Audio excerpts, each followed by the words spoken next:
Okay, so This call is now being recorded. so once again, good evening to you all, and welcome to today's class, which is the different models of casework practice. അതാണ് നമ്മൾ നോക്കുന്നത്. അതാണ് അപ്പൊ ഈ case work എന്ന് പറയുമ്പോഴത്തേക്ക് social വർക്കിലെ പ്രധാനപ്പെട്ട ഒരു സംഗതിയാണ് കേസ് വർക്ക് എന്ന് പറയുന്നത്. So what is case work? നമുക്ക് എന്താ പറയേണ്ടത്, പലർക്കും കേസ് വർക്ക് എന്താണ് എന്നുള്ളത് ഓൾറെഡി അറിയാം അല്ലെ. അപ്പം ഈ ഒരു സോഷ്യൽ വർക്കിന്റെ ഫീൽഡില് കേസ് വർക്കിന് ഒരു പ്രധാന റോളുണ്ട്.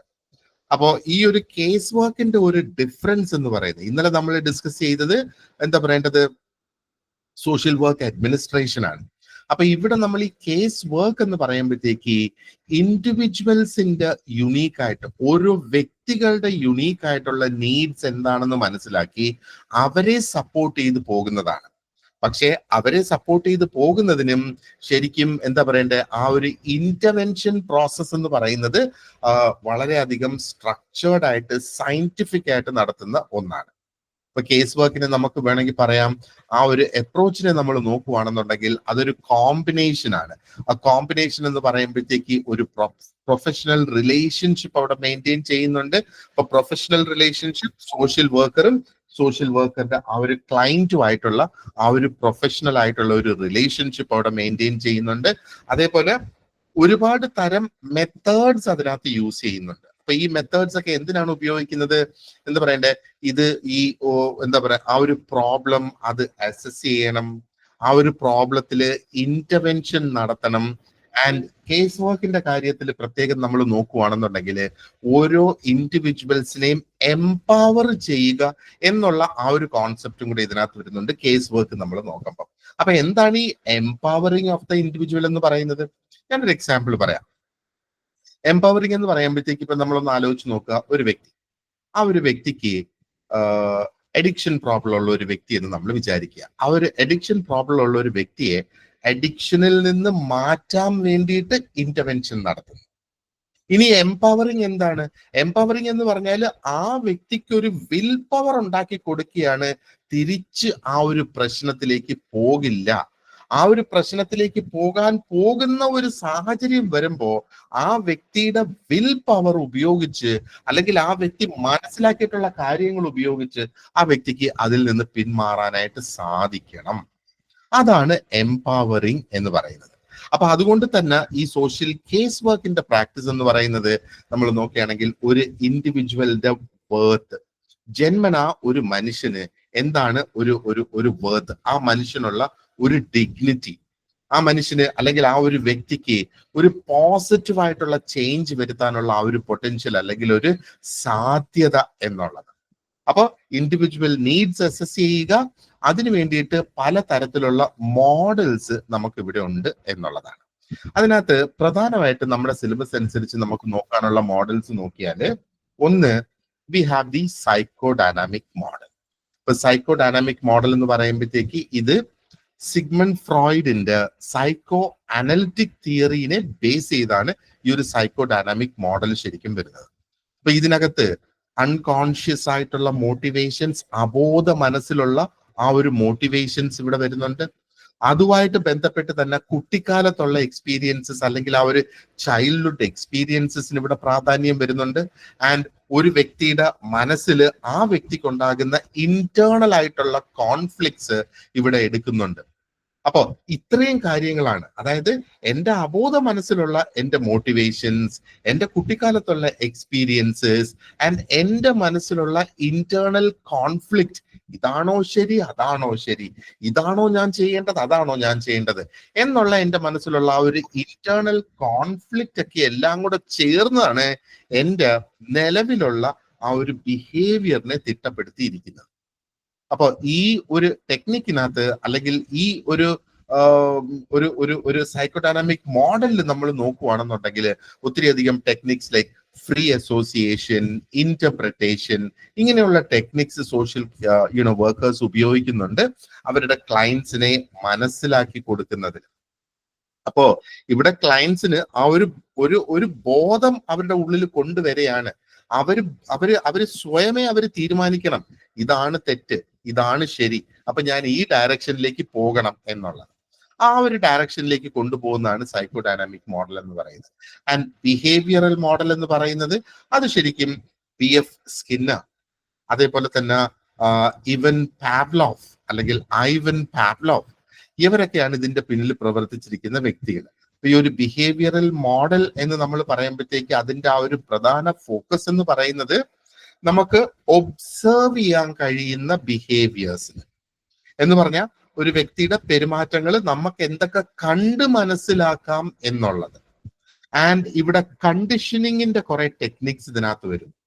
അപ്പൊ ബിഹേവിയറൽ മോഡൽ കണ്ടീഷനിങ് പാകപ്പെടുത്തി എടുക്കുക എന്നുള്ളതാണ് കണ്ടീഷനിങ് എന്ന് പറയുന്നത്. അപ്പൊ ആ ഒരു കണ്ടീഷനിങ് ടെക്നിക്സിന്റെ ആപ്ലിക്കേഷൻ ഇവിടെ വരുന്നുണ്ട്.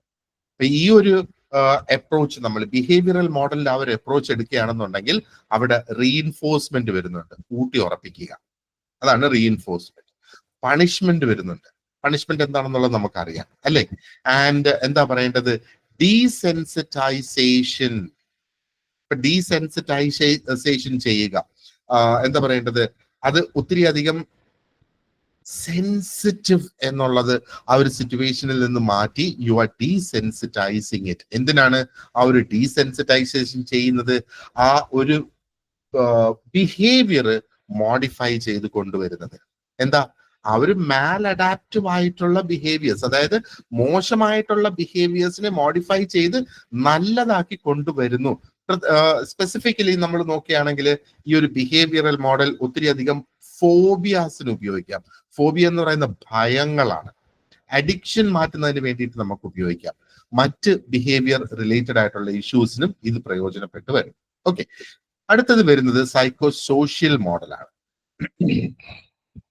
ഈ സൈക്കോ സോഷ്യൽ മോഡൽ എന്ന് പറയുമ്പോഴത്തേക്ക് ശരിക്കും ഫ്ലോറൻസ് ഹിൽസ് ആണ് ഇത് പ്രൊപ്പൗണ്ട് ചെയ്തിരിക്കുന്ന ആ ഒരു വ്യക്തി എന്ന് പറയുന്നത്. അപ്പൊ ഈ ഒരു മോഡലിൽ ശരിക്കും നമുക്ക് ആ ഒരു എന്താ പറയേണ്ടത്, സൈക്കോളജിക്കൽ ആയിട്ടുള്ള എലിമെന്റ്സ് അല്ലെങ്കിൽ ഡയമെൻഷൻസ് ഉണ്ട്, ആൻഡ് സോഷ്യൽ ഡയമെൻസും ഇതിനകത്ത് വരുന്നുണ്ട്. That's why it is called psycho social model എന്ന് പറയുന്നത്. അപ്പോ ഒരു വ്യക്തിയുടെ സാഹചര്യം, ആ വ്യക്തി ജീവിക്കുന്ന ഒരു അന്തരീക്ഷം, ആ വ്യക്തിയുടെ ബന്ധങ്ങള്, ആ വ്യക്തിയുടെ പാസ്റ്റ് എക്സ്പീരിയൻസസ് ഇവിടെ കണക്കിലെടുക്കുന്നുണ്ട്. ഇതെല്ലാം കൂടെ ചേർന്നാണ് ആ ഒരു വ്യക്തിയുടെ നിലവിലുള്ള സിറ്റുവേഷൻ രൂപീകരിക്കുന്നത് എന്നാണ് ഈ സൈക്കോ സോഷ്യൽ മോഡൽ ശരിക്കും പറയുന്നത്. അപ്പൊ ഇതൊരു ഹോളിസ്റ്റിക് ആയിട്ടുള്ള ഒരു അപ്രോച്ചാണ്. ഇതിന് മുന്നേ നമ്മൾ നോക്കിയ സൈക്കോ ഡൈനാമിക് ആയിരുന്നാലും ബിഹേവിയറൽ മോഡൽ ആയിരുന്നാലും സ്പെസിഫിക് ആയിട്ടുള്ള ആസ്പെക്ട്സിൽ ഫോക്കസ് ചെയ്ത് വരുന്നതാ. പക്ഷെ സൈക്കോ സോഷ്യൽ എന്ന് പറയുമ്പോഴത്തേക്ക് കുറെ കൂടെ ഹോളിസ്റ്റിക് ആയിട്ട്, ആ ഒരു ഹോളിസ്റ്റിക് എന്ന വാക്കിന്റെ അർത്ഥം നമ്മൾ എപ്പോഴും മനസ്സിലാക്കി വെക്കുക, എല്ലാം ഉൾക്കൊണ്ട് വരുന്ന ഒരു മോഡൽ എന്നുള്ളതാണ്. Okay, and then we have the general systems model. അപ്പോ സിസ്റ്റംസ് എന്ന് സ്പെസിഫിക്കലി നമ്മൾ പറയുമ്പോഴത്തേക്ക് എന്താണ് അതിനകത്ത് വരുന്നത്? കുറെ അധികം നിബന്ധനകളും കാര്യങ്ങളും പിന്നെ കുറെ സ്റ്റെപ്സും കുറെ പ്രോസസ്സസും ഒക്കെ ഫോളോ ചെയ്യേണ്ടി വരുന്നത്. അപ്പൊ ഒരു ഇന്റർ കണക്റ്റഡ് ആയിട്ടുള്ള സിസ്റ്റം, ഫാമിലി ഒരു സിസ്റ്റമായിട്ട് കണക്കാക്കിക്കോ, നമ്മൾ ജീവിക്കുന്ന അല്ലെങ്കിൽ ഈ ഒരു സഹായം വേണ്ട വ്യക്തി ജീവിക്കുന്ന കമ്മ്യൂണിറ്റി ഒരു സിസ്റ്റമായിട്ട് കണക്കാക്കിക്കോ, ആൻഡ് സൊസൈറ്റിയുടെ സ്ട്രക്ചേഴ്സിനെ മറ്റൊരു സിസ്റ്റമായിട്ട് കണക്കാക്കിക്കോ. സൊസൈറ്റിയുടെ സ്ട്രക്ചേഴ്സ് എന്ന് പറയുമ്പോഴത്തേക്ക് മുകളിലുള്ളവര്, ഇടയിലുള്ളവര്, താഴെയുള്ളവര്, അതിലും താഴെയുള്ളവര്, അങ്ങനെ നമ്മുടെ സൊസൈറ്റിയിൽ സ്ട്രക്ചേഴ്സ് ഉണ്ടല്ലോ. ഇതെല്ലാം അവിടെ വരുന്നത്. അതാണ് ജനറൽ സിസ്റ്റംസ് മോഡൽ എന്ന് പറയുന്നത്. ശരിക്കും ലുഡ്വിഗ് വോൺ ബെർട്ട്ലാൻഫി, ആ വ്യക്തിയാണ് ശരിക്കും ഈ ഒരു മോഡല് പ്രൊപ്പോസ് ചെയ്തിട്ടുള്ളത് അല്ലെങ്കിൽ പ്രൊപ്പൗണ്ട് ചെയ്തേക്കുന്നത്. അപ്പൊ ഇതിനകത്ത് നമ്മൾ മനസ്സിലാക്കേണ്ടതെന്ന് പറഞ്ഞാൽ ഈ പല സിസ്റ്റംസും, സിസ്റ്റംസ് എന്ന് പറഞ്ഞാൽ ഫാമിലി, കമ്മ്യൂണിറ്റി, സൊസൈറ്റിയൽ സ്ട്രക്ചേഴ്സ്, ഈ സിസ്റ്റംസ് എല്ലാം ഇന്റർ കണക്റ്റഡ് ആയി നിന്നുകൊണ്ട് ഒരുമിച്ച് പ്രവർത്തിച്ചു കൊണ്ടാണ് ഒരു വ്യക്തിയുടെ ആ ഒരു സ്വഭാവത്തെ രൂപീകരിക്കുന്നത് എന്നുള്ളതാണ് ഇവിടെ ഈ പറയുന്നത്. അപ്പൊ വളരെ കോംപ്ലക്സ് ആയിട്ടുള്ള സോഷ്യൽ ഡൈനാമിക്സ് ഇവിടെ വരുന്നത്. സിസ്റ്റത്തിൽ എന്തെങ്കിലും ഇഷ്യൂസ് ഉണ്ടെങ്കിൽ, അവര് എന്താ പറയണ്ടത്, സൊസൈറ്റി എന്ന സിസ്റ്റത്തിൽ എന്തെങ്കിലും ഇഷ്യൂസ് ഉണ്ടെങ്കിൽ അതും വ്യക്തികളെ ഇവിടെ ബാധിക്കുന്നു. And finally we have the humanistic existential model. ഇതിനകത്ത് നമ്മൾ നോക്കുകയാണെന്നുണ്ടെങ്കിൽ ഇവിടെ എന്താ പറയണ്ടേ, കാൾ റോജേഴ്സിന്റെ കുറെ അധികം പ്രിൻസിപ്പിൾസ് ശരിക്കും ഇതിനകത്ത് ഇവിടെ എടുത്തിട്ടുണ്ട്. അതേപോലെ വിക്ടർ ഫ്രാങ്കിൾ, അദ്ദേഹത്തിന്റെ എന്താ പറയണ്ടേ കുറെ ഇൻസൈറ്റ്സും കൂടെ എടുത്തിട്ടാണ് ഈ ഹ്യൂമനിസ്റ്റിക് എക്സിസ്റ്റൻഷ്യൽ മോഡൽ ശരിക്കും നിലവിൽ വന്നേക്കുന്നത്. ഈ ഒരു മോഡൽ ശരിക്കും അത് പ്രാധാന്യം കൊടുക്കുന്നത് ഒരു സെൽഫ് ആക്ച്വലൈസേഷൻ. നമ്മളെന്ന ആ ഒരു വ്യക്തിത്വത്തിലേക്ക് എത്തുന്നത് സെൽഫ് ആക്ച്വലൈസേഷൻ എന്നതിന് പറയുന്നത്. അതേപോലെ പേഴ്സണൽ ഗ്രോത്ത്, ആ ഒരു വ്യക്തിഗത ഉന്നമനം എന്ന് വേണമെങ്കിൽ നമുക്ക് പറയാം പേഴ്സണൽ ഗ്രോത്ത് എന്ന് പറയുന്നത്. And the search for meaning, എന്റെ ജീവിതം കൊണ്ട് എന്താണ് ഉദ്ദേശിക്കുന്നത്, that is the search for meaning എന്ന് പറയുന്നത്. അപ്പൊ ഇത് ഒരു പ്യോർലി ക്ലയന്റ് സെന്റേർഡ് ആയിട്ടുള്ള ഒരു പ്രോസസ് അല്ലെങ്കിൽ ഒരു മോഡലാണ് സോഷ്യൽ കേസ് വർക്കിൽ നമ്മൾ നോക്കുകയാണെന്നുണ്ടെങ്കിൽ. അപ്പൊ ഇവിടെ എംപതി കണക്കിൽ വരുന്ന empathy is not sympathy. Sympathy എന്ന് പറയുമ്പോഴത്തേക്ക് നമ്മൾ പലപ്പോഴും ഒരു എന്താ പറയണ്ടേ, ഒരു യാചിക്കുന്ന ഒരു വ്യക്തിയെ കണ്ട് നമ്മൾ എന്തെങ്കിലും 5-10 രൂപ കൊടുക്കുകയാണെങ്കിൽ ആ കൊടുക്കാനായിട്ട് നിങ്ങൾക്ക് പ്രചോദനമാകുന്നത് സിമ്പതിയാണ്, എംപതി അല്ല.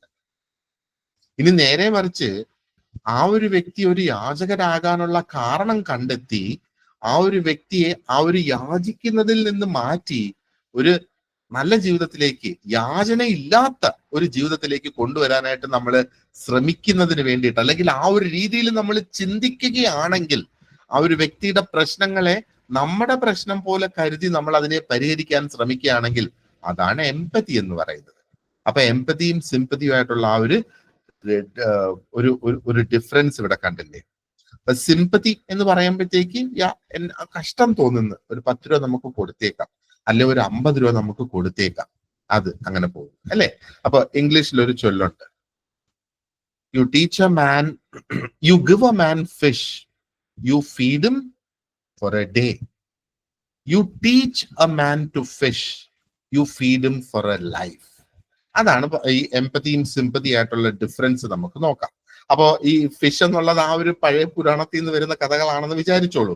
അപ്പൊ ഒരു വ്യക്തിക്ക് ഞാൻ മത്സ്യം കൊടുത്താല് ഞാൻ അവനെ ഒരു ദിവസത്തെ ഭക്ഷണം ഞാൻ കൊടുക്കുന്നു എന്ന് വേണേ കണക്കാക്കാം.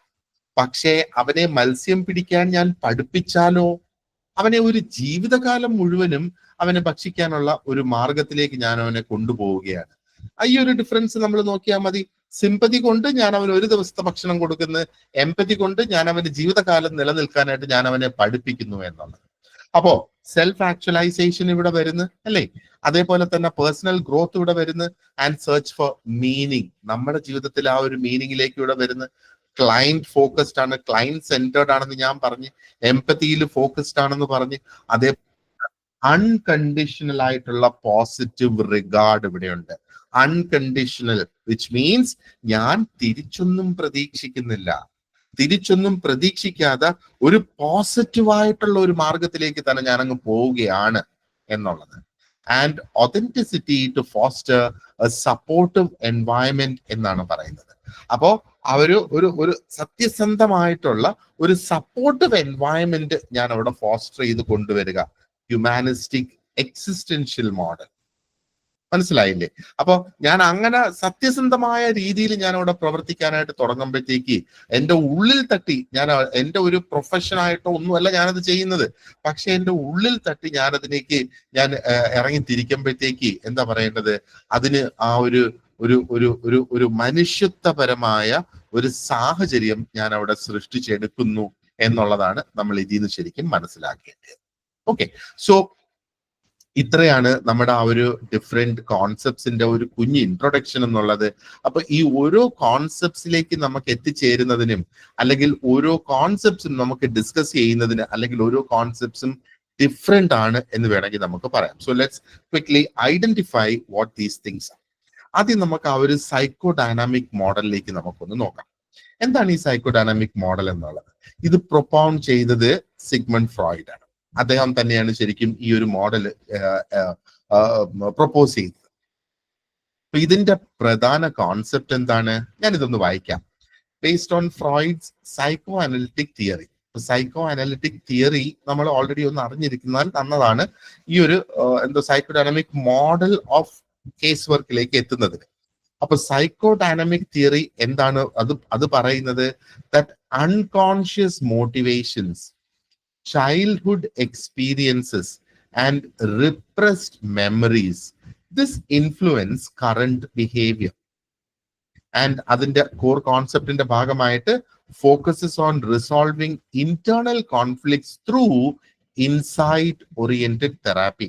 ഇതാണ് നമ്മൾ ശരിക്കും സോഷ്യൽ കേസ് വർക്കില് ഇതിനെ ഈ കോർ കോൺസെപ്റ്റിനെ അടിസ്ഥാനപ്പെടുത്തി കേസ് വർക്കിൽ നമ്മൾ ഇത് ഉപയോഗിച്ച് നമ്മൾ ഇതിനെ ഒരു എന്താ പറയണ്ടേ ഒരു പ്രശ്ന പരിഹാരത്തിലേക്ക് നമ്മൾ പോകുന്നു എന്നുള്ളതാണ്. ഇപ്പൊ സൈക്കോ അനലിറ്റിക് തിയറി എന്ന് പറയുന്നത് ഒരു ഡിഫറെന്റ് തിയറി തന്നെയാണ്. ആ ഒരു തിയറിയുടെ ഒരു കുഞ്ഞ് ഇൻസൈറ്റ് എന്ന നിലയിൽ നമുക്ക് നോക്കുകയാണെന്നുണ്ടെങ്കിൽ അൺകോൺഷ്യസ് ആയിട്ട് അല്ലെങ്കിൽ നമ്മുടെ അബോധ മനസ്സിൽ ചില മോട്ടിവേഷൻസ് നമുക്ക് അവിടെ ഉണ്ട്. അപ്പോൾ സിഗ്മണ്ട് ഫ്രോയിഡിന്റെ ആ ഒരു എന്താ പറയണ്ടേ ആ ഒരു സൈക്കോ അനലിറ്റിക് തിയറി നമ്മൾ നോക്കുകയാണെന്നുണ്ടെങ്കിൽ ഓരോ സ്റ്റേജില് ഓരോ ഓരോ ഓരോ പ്രോബ്ലംസ് തരണം ചെയ്ത് മുന്നോട്ട് പോകണം എന്ന് പറയുന്ന ഒരു തിയറി തന്നെയാണത്. അപ്പോൾ ആ ഒരു പ്രോബ്ലം തരണം ചെയ്ത് മുമ്പോട്ട് പോയാൽ ഒരു രീതിയിലേക്ക് പോകുന്നു, അത് തരണം ചെയ്യാതെ പോയാൽ മറ്റൊരു രീതിയിലേക്ക് പോകുന്നു. അതാണ്. അപ്പോ ആ ഒരു സ്റ്റേജ് തരണം ചെയ്ത് പോസിറ്റീവായിട്ടുള്ള ഒരു ആസ്പെക്റ്റിലേക്ക് പോകാൻ കഴിഞ്ഞില്ല എങ്കിൽ അപ്പോഴാണ് ഈ അബോധ മനസ്സിൽ ആ ഒരു മോട്ടിവേഷൻ അവിടെ കിടക്കുന്നത്. ഇതിനോട് ചേർന്ന് നമ്മൾ ID, ഈഗോ, സൂപ്പർ ഈഗോ എന്നൊക്കെയുള്ള കാര്യങ്ങളെ കൂടെ നമ്മൾ ഇതോട് ചേർന്ന് നമ്മൾ വായിക്കണം. അപ്പോഴാണ് ഈ ഒരു തിയറിയിൽ ഒരു കംപ്ലീറ്റ് ആയിട്ടുള്ള ഒരു ഇൻസൈറ്റ് നമുക്ക് കിട്ടുക. ഇനി ചൈൽഡ്ഹുഡ് എക്സ്പീരിയൻസ്, റിപ്രസ്ഡ് ആയിട്ടുള്ള മെമ്മറീസ്. റിപ്രസ്ഡ് എന്ന് പറഞ്ഞാൽ നമുക്ക് വേദന ഉണ്ടാക്കുന്ന നമ്മുടെ മനസ്സിൽ ഒരു പക്ഷേ അടിച്ചമർത്തി വെച്ചേക്കുന്ന അത്തരത്തിലുള്ള മെമ്മറീസ്, ഇതൊക്കെ ഒരു വ്യക്തിയുടെ നിലവിലുള്ള ആ ഒരു വ്യക്തിയുടെ ബിഹേവിയറിനെ വളരെയധികം ഇത് സ്വാധീനിക്കും, ബാധിക്കും എന്നുള്ളതാണ്. അപ്പോ എന്താ പറയേണ്ടത്, ഈ ഒരു മോഡൽ ശരിക്കും ഫോക്കസ് ചെയ്യുന്നത് എന്തിനകത്താണ്? ആ ഒരു വ്യക്തിയുടെ അബോധ മനസ്സിലുള്ള ഫാക്ടേഴ്സിനെ ഫോക്കസ് ചെയ്തുകൊണ്ട് തന്നെയാണ് ഈ ഒരു തിയറി മുമ്പോട്ട് വന്നേക്കുന്നത്. അപ്പൊ ഈ ഇന്റേണൽ കോൺഫ്ലിക്ട്സ് ആ ഒരു വ്യക്തിയുടെ മനസ്സിലുള്ളതുണ്ടല്ലോ, അതിനെ റിസോൾവ് ചെയ്യണം.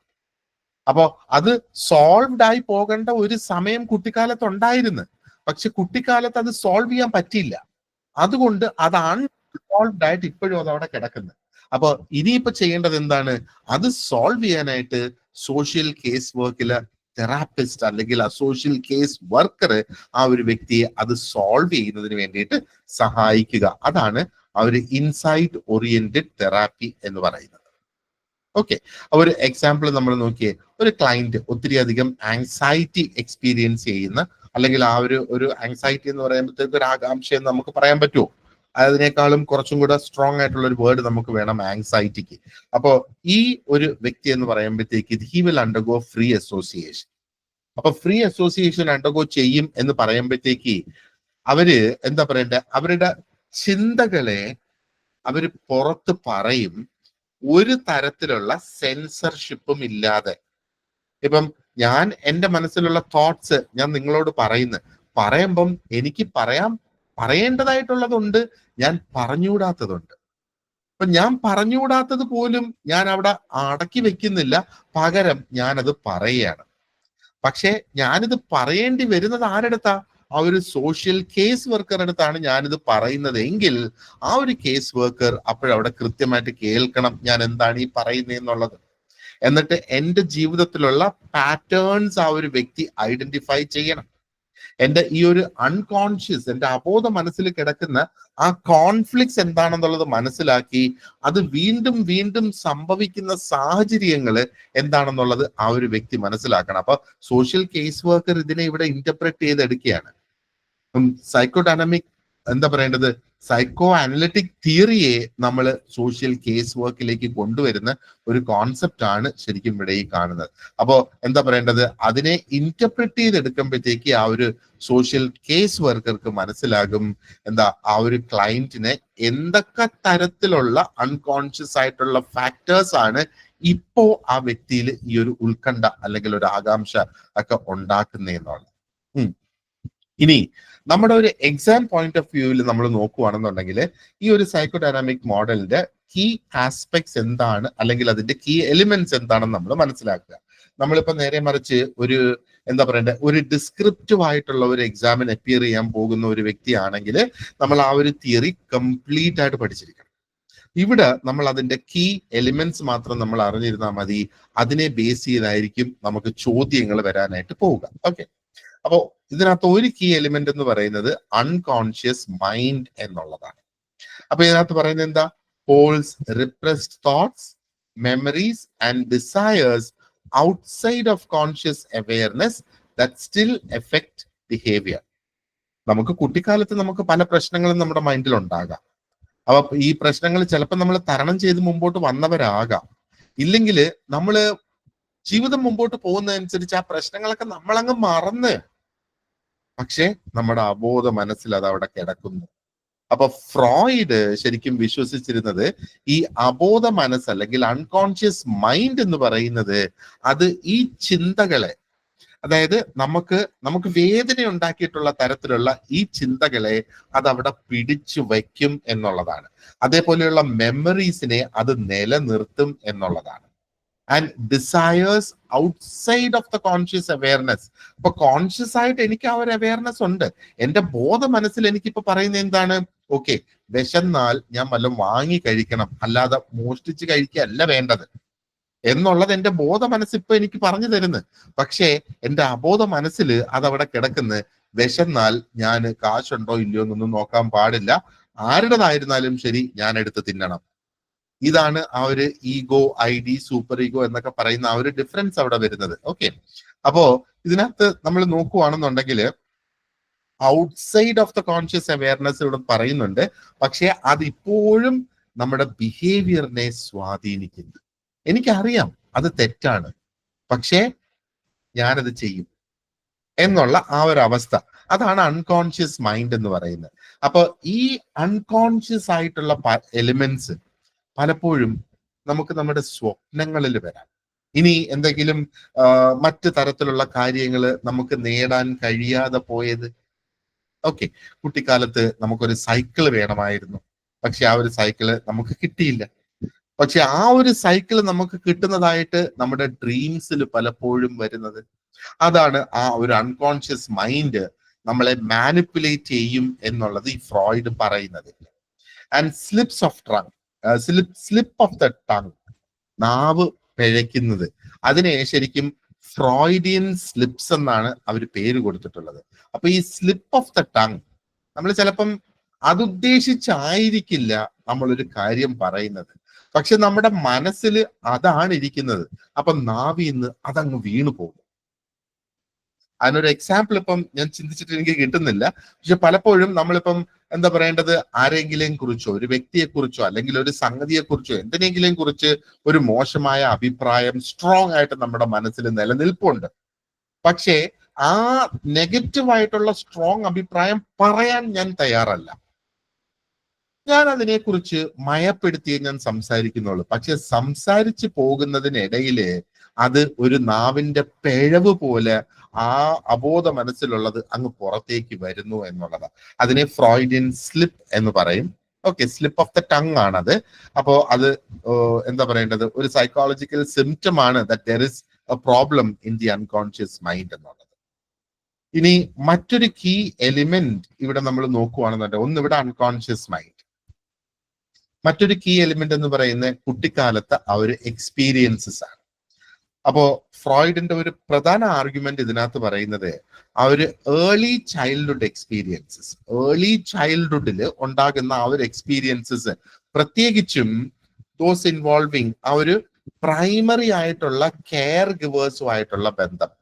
പ്രൈമറി കെയർ ഗിവർ കുട്ടിക്കാലത്ത് ആ ഒരു ഏർലി ചൈൽഡ്ഹുഡില് പ്രൈമറി ആയിട്ടുള്ള കെയർ ഗിവർ അമ്മയാകാം, അച്ഛനാകാം, ഗ്രാൻഡ് പേരൻസ് ആകാം.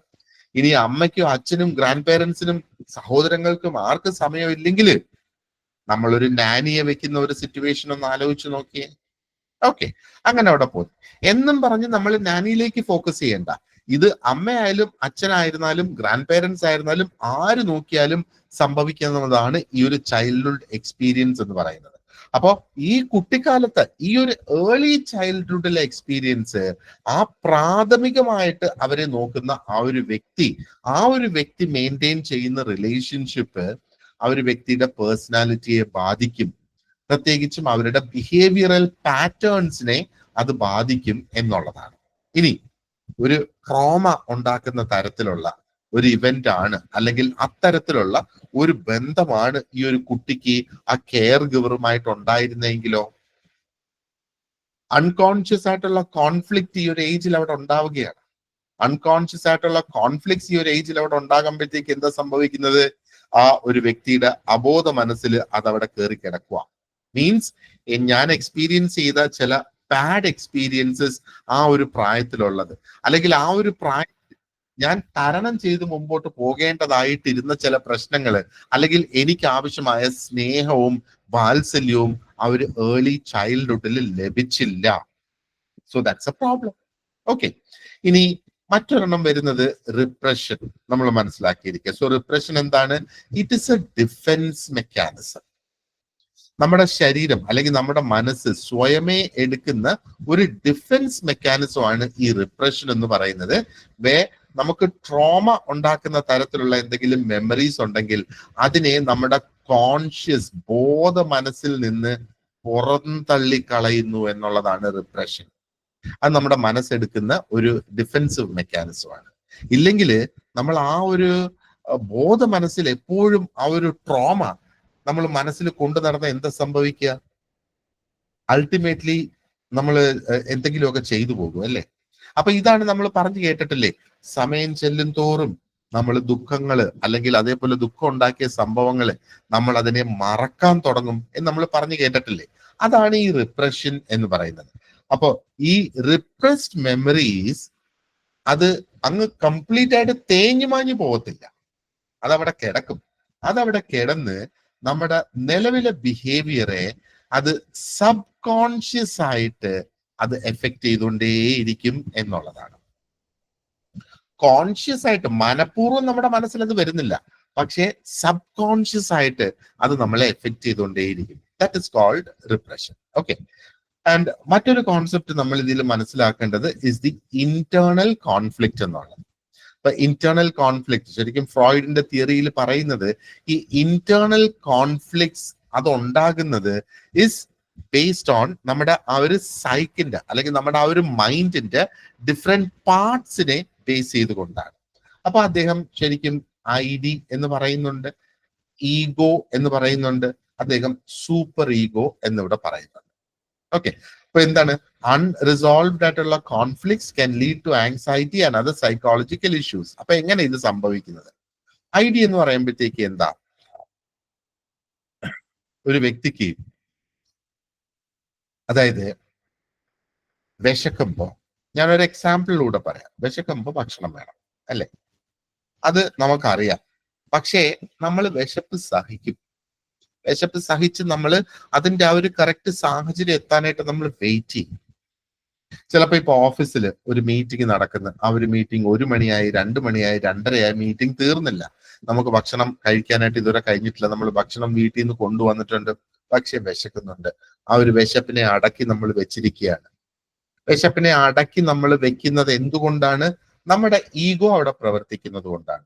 കാരണം ഈഗോ എപ്പോഴും റിയാലിറ്റി ഓറിയന്റഡ് ആണ്. ആൻഡ് ഈ സൂപ്പർ ഈഗോ എന്ന് പറയുന്നത് നമ്മുടെ മോറൽ സ്റ്റാൻഡേർഡ്സ്. വിശപ്പിന്റെ കാര്യത്തിൽ ആ മോറൽ സ്റ്റാൻഡേർഡ്സ് എങ്ങനെ വരുമെന്ന് ഞാൻ പറഞ്ഞുതരാം. അപ്പം ID എന്ന് പറഞ്ഞാൽ എനിക്ക് വിശന്നാ കഴിക്കണം. മീറ്റിംഗ് നടക്കുന്നോ? പോവാൻ പറ മീറ്റിംഗ്, ഞാൻ പോയി കഴിച്ചിട്ട് വന്നിട്ട് ബാക്കി മീറ്റിംഗ്, ഇനി കഴിച്ചിട്ട് മതി. അപ്പൊ അവിടെ ID ആണ് പ്രവർത്തിക്കുന്നത്. ഓക്കെ, അപ്പൊ നമ്മുടെ ഈഗോ അവിടെ വരുമ്പോഴത്തേക്കോ ആ ഒരു റിയാലിറ്റി എന്താണെന്നുള്ളത് നമ്മൾ മനസ്സിലാക്കുന്നത്. യെസ്, എനിക്ക് വിശപ്പുണ്ട്, അത് ശരിയാ, പക്ഷെ ഈ മീറ്റിംഗ് കഴിഞ്ഞേ എനിക്ക് കഴിക്കാനായിട്ട് സാധിക്കുള്ളൂ. അപ്പൊ എന്റെ ഈഗോ ആ ഒരു ഐഡിയെ അവിടെ കൺട്രോൾ ചെയ്ത് സപ്രസ് ചെയ്ത് കൊണ്ടുവരുന്നു. ഓക്കെ, ഇനി സൂപ്പർ ഈഗോ, മീറ്റിംഗ് ഇല്ല എന്ന് വിചാരിക്കുക, മീറ്റിംഗ് ഒന്നുമില്ല, എനിക്ക് ജോലി തന്നെ ഇല്ല എന്നുള്ള ആ ഒരു സാഹചര്യം വിചാരിച്ചോളാം. അപ്പം ID എനിക്ക് വിശക്കുന്നു. അപ്പം വിശക്കുന്നത് ഞാൻ ആ ഒരു ID, എന്റെ ബേസിക് ഇൻസ്റ്റിങ്ക്റ്റ് ആണ് ആ ID എന്ന് പറയുന്നത്. ഞാൻ കിട്ടുന്ന ഭക്ഷണം ഞാൻ കഴിക്കും. ചിലപ്പോൾ ഞാൻ കുപ്പത്തൊട്ടിയിൽ നിന്ന് ഭക്ഷണം എടുത്ത് കഴിക്കും, ഇല്ലെങ്കിൽ ഞാൻ വല്ല കടയിൽ നിന്നും കയറി മോഷ്ടിച്ചിട്ട് ഞാൻ എടുത്ത് കഴിക്കും. ഓക്കെ, അതെന്റെ ID ആണ് അവിടെ മെയിൻ ആയിട്ട് പ്രവർത്തിക്കുന്നതെങ്കിൽ ഞാൻ ആ ഒരു രീതിയിൽ അങ്ങ് പോകും. പക്ഷേ ഈ ഒരു സൂപ്പർ ഈഗോ എന്ന് പറയുന്ന ഒരു സംഗതിയുണ്ട്. അത് നമ്മളെ നമ്മുടെ കുടുംബത്തിൽ നിന്ന് പഠിപ്പിച്ചിട്ടുള്ള, നമ്മുടെ അമ്മ അച്ഛൻ ഒക്കെ പഠിപ്പിച്ചിട്ടുള്ള മോറൽ സ്റ്റാൻഡേർഡ്സ് ആണ് ഈ സൂപ്പർ ഈഗോ എന്ന് പറയുന്നത്. അപ്പൊ സൂപ്പർ ഈഗോ പറയുന്ന എന്താണ്? ഒരു കാരണവശാലും നീ കക്കാൻ പാടില്ല, ഒരു കാരണവശാലും എന്താ പറയണ്ടേ, നമ്മൾ ആ കുപ്പത്തൊട്ടിയിൽ നിന്ന് എടുത്ത് ഭക്ഷിക്കാൻ പാടില്ല. ഓക്കെ, അവിടെ ഭക്ഷണം തന്നെ കിടപ്പുണ്ടെങ്കിലും നമ്മളത് എടുത്ത് കഴിക്കില്ല. അത് നമ്മുടെ സൂപ്പർ ഈഗോ, നമ്മുടെ മോറൽ സ്റ്റാൻഡേർഡ്സ് നമ്മളോട് അവിടെ പറഞ്ഞു തരികയാണ്. അപ്പൊ ഈ ഈഗോ എന്ന് പറയുന്നത് ശരിക്കും റിയാലിറ്റിയാണ്. അത് ഈ ഐഡിനെയും സൂപ്പർ ഈഗോന്റെയും ഇടയിൽ നിന്നുകൊണ്ട് അതിനെ ഒന്ന് കൺട്രോൾ ചെയ്ത് കൊണ്ടുവരുന്ന ഒരു സിറ്റുവേഷൻ ആണ് ഈഗോ.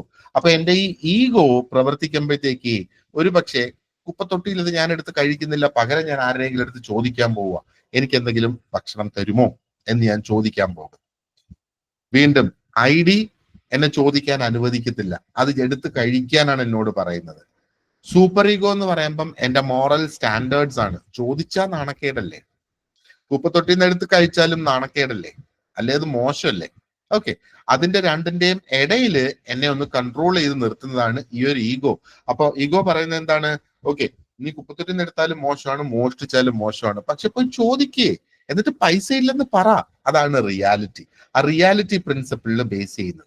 അപ്പൊ ഈ ഇന്റേണൽ കോൺഫ്ലിക്റ്റ് എപ്പോഴും നമ്മുടെ മനസ്സിൽ ഉണ്ടായിക്കൊണ്ടിരിക്കുകയാണ്. ഞാൻ അവനെ ഒരു അടി കൊടുക്കട്ടെ എന്നുള്ള നമ്മുടെ മനസ്സിൽ ചിന്ത വരും. ചിലപ്പോൾ പലപ്പോഴും നമ്മുടെ സൂപ്പർവൈസേഴ്സ് എന്ന് പറയുന്നത് ഫൂൾസ് ആയിട്ട് ആക്ട് ചെയ്യും ചില സമയത്ത്. ആ സമയത്ത് നമുക്ക് തോന്നും, ഓ, ഓടിച്ചെന്നൊരു ചവിട്ട് അവന് കൊടുക്കാനൊന്ന് കഴിഞ്ഞെങ്കിലോ, അല്ലെ അവനെ അങ്ങ് തള്ളി താഴെ ഇട്ടാൽ എന്താ ഇവിടെന്ന്. നമ്മുടെ ഐഡിയ പറയുന്നത് അവനെ തള്ളി അങ്ങ് താഴെ ഇടാനായിട്ട്. ഓക്കെ, പക്ഷെ നമ്മുടെ സൂപ്പർ ഈഗോ പറയുന്ന അതൊന്നും ഒരിക്കലും പാടില്ല. ഈഗോ പറയുന്നത് നീ തള്ളി താഴെയിടുകയും വേണ്ട, മിണ്ടാതിരിക്കുകയും വേണ്ട, പക്ഷെ എന്താ ചെയ്യേണ്ടത്? ആ സൂപ്പർവൈസറോട് പോയിട്ട് പറയുക, സർ നിങ്ങൾ പറഞ്ഞത് ശരിയായില്ല. അങ്ങനെ പോലും പറയണ്ട, നമുക്ക് ഇതിനെക്കുറിച്ച് ഇങ്ങനെ ഒന്ന് ചിന്തിച്ചാലോ? അങ്ങനെയൊക്കെ നമുക്ക് പറയാൻ സാധിക്കുന്ന സാഹചര്യങ്ങളിലേക്ക് നമ്മളെ കൊണ്ടെത്തിക്കുന്നതാണ് നമ്മുടെ ഈ ഈഗോ എന്ന് പറയുന്നത്. ഓക്കെ, സോ ഇത് ആ ഒരു ഇന്റേണൽ കോൺഫ്ലിക്റ്റ്. ഇപ്പൊ മനസ്സിലായില്ലേ? ഇന്റേണൽ കോൺഫ്ലിക്റ്റിന്റെ റെസൊല്യൂഷൻ എങ്ങനെയാണ് ശരിക്കും ഇവിടെ ഈ നടക്കുന്നത്? So that has to be there. ആ ഒരു ഇന്റേണൽ കോൺഫ്ലിക്റ്റിന്റെ റെസൊല്യൂഷൻ എപ്പോഴും നടന്നെങ്കിൽ മാത്രമേ നമുക്ക് ജീവിതത്തിൽ മുന്നേറാനായിട്ട് സാധിക്കൂ. സോ അതാണ് നമ്മുടെ എന്താ പറയണ്ടേ ഈ ഒരു സൈക്കോ ഡൈനാമിക് മോഡൽ എന്ന് പറയുന്നത്. ഓക്കെ, അപ്പൊ ഇതിനെക്കുറിച്ച് ഒത്തിരി അധികം കാര്യങ്ങൾ ഇത് എങ്ങനെ നമുക്ക് നടപ്പാക്കി എടുക്കാം എന്നൊക്കെയുള്ളത് നിങ്ങളുടെ നോട്ട്സിൽ അവിടെയുണ്ട്. But let's move on to the next model, which is the behavioural model. ഇതിനെ പ്രൊപ്പോസ് ചെയ്തത് അല്ലെങ്കിൽ ഇതിന്റെ പ്രൊപ്പോണൻസ് ഒന്ന് BF സ്കിന്നർ ആണ്, മറ്റൊന്ന് ഐവൻ അല്ലെങ്കിൽ ഇവാൻ പാവ്ലോവ് ആണ്. ഇത് രണ്ടുപേരും കൂടിയാണ് ഇത് പ്രൊപ്പോസ് ചെയ്തിരിക്കുന്നത്. അപ്പൊ ഇതിന്റെ കോർ കോൺസെപ്റ്റ് എന്താണ്, അല്ലെങ്കിൽ അതിന്റെ ആ ഒരു എക്സാക്ട് മോഡൽ എന്നുള്ള പറയുന്നത് എന്താണ്? ശരിക്കും പ്രിൻസിപ്പിൾസ് ഓഫ് ബിഹേവിയറിസം. ആ ബിഹേവിയറിസത്തിനെ അടിസ്ഥാനപ്പെടുത്തി ഇത് വന്നേക്കുന്നു. അപ്പൊ ബിഹേവിയറിസത്തിൽ പറയുന്ന എന്താണ്? ഒബ്സർവബിൾ ആയിട്ടുള്ള ബിഹേവിയേഴ്സ്. ഒബ്സർവബിൾ ആയിട്ടുള്ള ബിഹേവിയേഴ്സ് എന്ന് പറയുന്നത് എന്താ? ഒരു വ്യക്തിയിൽ നിന്ന് നമുക്ക് കണ്ട് മനസ്സിലാക്കാൻ കഴിയുന്ന പെരുമാറ്റങ്ങൾ. And vase they can be modified. ഈ കണ്ട് മനസ്സിലാക്കാൻ കഴിയുന്ന പെരുമാറ്റങ്ങളും ഈ പെരുമാറ്റങ്ങളെ നമുക്ക് എങ്ങനെ മോഡിഫൈ ചെയ്തെടുക്കാം, എങ്ങനെ ഇതിനകത്ത് മാറ്റം നമുക്ക് വരുത്തിയെടുക്കാം എന്നുള്ള മാർഗങ്ങളെ കുറിച്ചും കൂടെ സംസാരിക്കുന്നതാണ് ഈ ബിഹേവിയറൽ മോഡൽ എന്ന് പറയുന്നത്. അപ്പൊ ഇതിനകത്ത് റീഇൻഫോഴ്സ്മെന്റ് ഉപയോഗിക്കും, പണിഷ്മെന്റ് ഉപയോഗിക്കും. റീഇൻഫോഴ്സ്മെന്റ് എന്ന് പറയുമ്പോഴത്തേക്ക് ഓക്കെ, നിങ്ങൾ ആ ഒരു ടെസ്റ്റ് ചെയ്ത് ടെസ്റ്റിനകത്ത് നിങ്ങളൊരു 80-85% സ്കോർ ചെയ്ത് അപ്പൊ ഞാൻ പറയുന്നത് ദാറ്റ് വാസ് ഗുഡ് ജോബ്, അതെന്റെ ഒരു റീഇൻഫോഴ്സ്മെന്റ്. അപ്പോ ഇതേ സാഹചര്യത്തിൽ പണിഷ്മെന്റ് എന്ന് പറയുമ്പോഴത്തേക്ക് ഞാനൊരു വടിയെടുത്ത് അടിക്കുകയല്ല പണിഷ്മെന്റ് എന്ന് പറയുന്നത്. പകരം എന്താണ്? ഗുഡ് ജോബ് എന്ന് ഞാൻ പറയാതിരിക്കുക. പകരം വേണമെങ്കിൽ ഞാൻ പറയാം, നിങ്ങൾ ഇനിയും പ്രയത്നിക്കണം. അപ്പൊ അതാണ് പണിഷ്മെന്റ്. അപ്പൊ ആ ഒരു റീഇൻഫോഴ്സ്മെന്റ് ഞാൻ കൊടുക്കുന്നില്ല, പക്ഷെ പണിഷ്മെന്റും ഒരു പോസിറ്റീവ് ആയിട്ടുള്ള ഒരു പണിഷ്മെന്റ് അവിടെ കൊടുക്കും. ഇനി ഇതേ സാഹചര്യം എടുത്ത് ഒരു കുട്ടിയുടെ കാര്യത്തിലേക്ക് കൊണ്ടുവരിക. നമ്മൾ കുട്ടികളോട് പറയാറുണ്ട് അല്ലെ, നീ 10ാം ക്ലാസ്സിൽ ഡിസ്റ്റിങ്ഷൻ വാങ്ങിയാല് നിനക്ക് ഞാൻ സൈക്കിൾ വാങ്ങിത്തരാം. അപ്പോ എന്താണ് അവിടെ? ഡിസ്റ്റിങ്ഷൻ വാങ്ങിയാൽ സൈക്കിൾ, റിവാർഡ്, റീഇൻഫോഴ്സ്മെന്റ്. ഡിസ്റ്റിങ്ഷൻ ഇല്ലെങ്കിൽ നോ റിവാർഡ്, നോ റീഇൻഫോഴ്സ്മെന്റ്. അപ്പൊ റീഇൻഫോഴ്സ്മെന്റ് അവിടെ ഉണ്ട്, പക്ഷെ നോ റിവാർഡിലൂടെയുള്ള റീഇൻഫോഴ്സ്മെന്റ് അവിടെ വരുന്നു. ആ റിവാർഡ് കിട്ടുന്നില്ല, അപ്പോഴും അവൻ ഉറപ്പിക്കുന്ന യെസ് ഞാൻ ഇനിയും കൂടുതൽ പഠിക്കണം എന്നുള്ള ആ ഒരു ചിന്തയിലേക്ക് പോകുന്നു. അതാണ് ഈ ഒരു ബിഹേവിയറൽ മോഡൽ എന്ന് പറയുന്നത്. അതിനകത്ത് ശരിക്കും ഉപയോഗിക്കുന്നത് ഒന്ന് ഓപ്പറന്റ് കണ്ടീഷനിങ് ഉപയോഗിക്കുന്നുണ്ട്, അതാണ് സ്കിന്നറിൻ്റെത്. And then we have the classical conditioning, അതാണ് പാവ്ലോവിൻ്റെത്. ഇപ്പൊ ക്ലാസിക്കൽ കണ്ടീഷനിങ് ഉപയോഗിക്കുന്നത് ഇത് രണ്ടും ഉപയോഗിക്കുന്നത് മാൽ അഡാപ്റ്റീവ് ആയിട്ടുള്ള ബിഹേവിയേഴ്സ്, അതായത് മോശപ്പെട്ട ബിഹേവിയേഴ്സിനെ മാറ്റി നല്ല ബിഹേവിയേഴ്സിലേക്ക് കൊണ്ടുവരുന്നതിന് വേണ്ടിയിട്ട് ഉപയോഗിക്കുന്നതാണ് ഇത് രണ്ടും എന്നുള്ളത്. ഓക്കെ, ഇനി ഇതിന്റെ കീ എലിമെന്റ്സ് എന്താണ്? ഇതൊക്കെ നല്ല സ്റ്റോറീസ്, നല്ല തിയറീസ് ആണ് ഈ തിയറീസ് എന്നൊക്കെ പറയുന്നത്. അപ്പൊ ഇനി ഇതിന്റെ പിന്നിലെ കീ എലിമെന്റ്സ് എന്താണെന്ന് നമുക്ക് നോക്കാം. ഇപ്പൊ ക്ലാസിക്കൽ കണ്ടീഷനിങ്, പാവ്ലോവിന്റെ ക്ലാസിക്കൽ കണ്ടീഷനിങ്. അപ്പൊ അതിനെ നമുക്കൊന്ന് ഡിഫൈൻ ചെയ്യാനാണെങ്കിൽ ക്ലാസിക്കൽ കണ്ടീഷനിങ് എന്ന് പറയുന്നതിനെ ഒരു ലേണിംഗ് പ്രോസസ് എന്ന് വേണമെങ്കിൽ നമുക്ക് പറയാം. ആൻഡ് ഈ ലേണിംഗ് പ്രോസസ് എങ്ങനെയാണ് നടക്കുന്നത്? Through association between an environmental stimulus and A naturally occurring stimulus. അപ്പൊ ഇനിയിപ്പോ നമുക്ക് രണ്ട് ടേംസും കൂടി ഇവിടെ വന്നല്ലേ. ഒരു എൻവയറമെന്റൽ സ്റ്റിമുലസ് എന്താണ്, ഒരു നാച്ചുറലി ഒക്കറിങ് സ്റ്റിമുലസ് എന്താണ്? അപ്പൊ ആക്ച്വലി എന്താണ് ഒരു സ്റ്റിമുലസ് എന്ന് പറയുന്നത്? നമ്മളെ എന്തെങ്കിലും ഒരു ആക്ഷൻ ചെയ്യാനായിട്ട് പ്രേരിപ്പിക്കുന്ന ഒരു ആക്ഷനാണ് ഈ ഒരു സ്റ്റിമുലസ് എന്ന് പറയുന്നത്. അപ്പോ നമ്മളെ ഒരു കൊതുക് കുത്തിയാൽ നമ്മൾ എന്ത് ചെയ്യും? അതിനെ നമ്മൾ അടിക്കാൻ ശ്രമിക്കും, കൊല്ലാൻ ശ്രമിക്കും, എന്നിട്ട് അവിടെ നമ്മൾ മാന്തിക്കീറും അല്ലെ? അതാണ് നമ്മൾ അവിടെ ചെയ്യുന്നത്. അപ്പൊ അത് കൊതുക് കുത്തുന്നതാണ് നമ്മുടെ സ്റ്റിമുലസ്. ഇനി അത് എൻവയറമെന്റൽ സ്റ്റിമുലസ് ആണോ നാച്ചുറൽ സ്റ്റിമുലസ് ആണോ എന്നുള്ളത് നമ്മൾ വേറെ നോക്കിയാൽ മതി. പക്ഷെ കൊതുക് കുത്തിയത് സ്റ്റിമുലസ്. ഇനി ആരെങ്കിലും അറിയാതെ നമ്മളെ ഒരു കുഞ്ഞൊരു പിന്നെടുത്ത് നമ്മൾ അറിയാതിരിക്കുമ്പോഴത്തേക്ക് നമ്മുടെ കയ്യിലൊന്ന് കുത്തി, പെട്ടെന്ന് നമ്മൾ പ്രതികരിക്കുന്നു.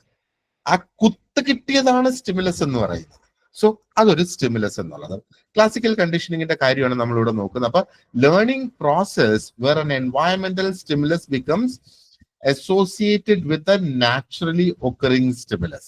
അപ്പോ ആ ഒരു എൻവയറമെന്റ്, ഒരു നമ്മുടെ ആ ഒരു അന്തരീക്ഷത്തിൽ എൻവയറമെന്റിൽ നിന്നുള്ള ആ ഒരു സ്റ്റിമുലസ് അത് നമ്മൾ ബന്ധപ്പെടുത്തി കൊണ്ടുവരുന്നത് നമ്മുടെ ലൈഫില് ഒരു നാച്ചുറലി ഒക്കറിങ് ആയിട്ടുള്ള ഒരു സ്റ്റിമുലസും ആയിട്ട്.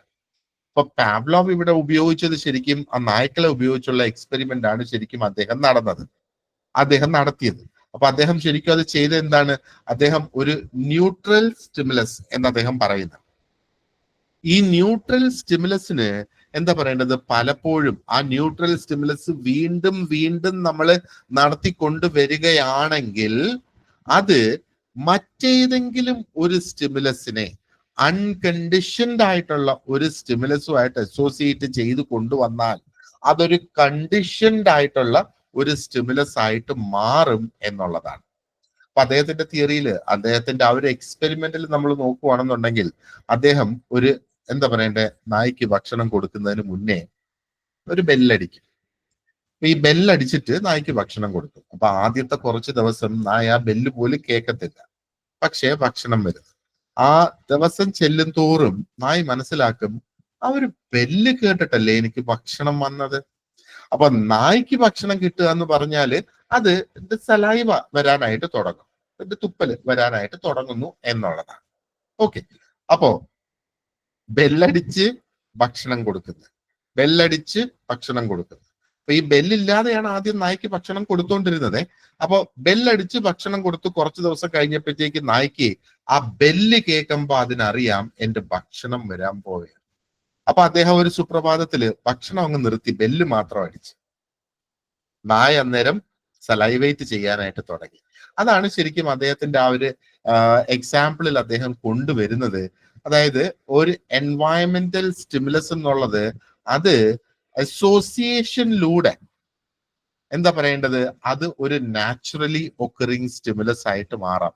അപ്പൊ ഇവിടെ അസോസിയേറ്റ് ചെയ്തതാണ് ബെല്ലുമായിട്ട്, ഭക്ഷണത്തിനെ അസോസിയേറ്റ് ചെയ്ത് ബെല്ലടിച്ച് ഭക്ഷണം കൊടുത്ത്, ബെല്ലുമായിട്ട് ഭക്ഷണത്തിന്. അപ്പൊ ഭക്ഷണത്തിന് മുന്നേ നായുടെ സലൈവേഷൻ അവിടെ നടക്കുന്നത്. അപ്പൊ നമുക്കായിരുന്നാലും ആ ഒരു സലൈവേഷൻ നടക്കും. നമ്മൾ നല്ല വിശന്നൊക്കെ ഇരിക്കുന്ന ആ ഒരു സിറ്റുവേഷൻ ആണെങ്കിൽ ഡെഫിനറ്റ്ലി നമ്മുടെ വായിലും ആ ഒരു സലൈവ ഉണ്ടാകും. അതൊരു നാച്ചുറൽ പ്രോസസ്സ് തന്നെയാണ് അല്ലെ. പക്ഷെ നായ്ക്ക് പിന്നെ ഭക്ഷണം അങ്ങ് മാറ്റിയിട്ട് ബെല്ല് മാത്രം അടിച്ചപ്പോഴത്തേക്ക് അത് ഭക്ഷണം വരും എന്നുള്ള ആ ഒരു പ്രതീക്ഷയിൽ ഇറ്റ് സ്റ്റാർട്ട്സ് സലൈവേറ്റിംഗ് എന്നുള്ളതാണ്.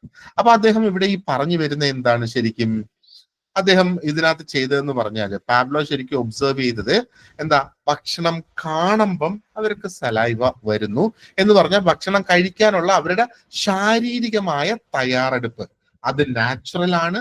അതൊരു അൺലേൺഡ് ആയിട്ടുള്ള ഒരു റെസ്പോൺസ് ആണ് ടു ഫുഡ് എന്ന് പറഞ്ഞാൽ നാച്ചുറൽ റെസ്പോൺസ്. അതിനെ ആരും പഠിപ്പിച്ചതല്ല, ജന്മന അതിന് കിട്ടുന്നതാണ്. ഭക്ഷണം കാണുമ്പം സലൈവ വരിക എന്നുള്ളത്, അതിനെയാണ് ശരിക്കും അൺകണ്ടീഷൻഡ് റെസ്പോൺസ്.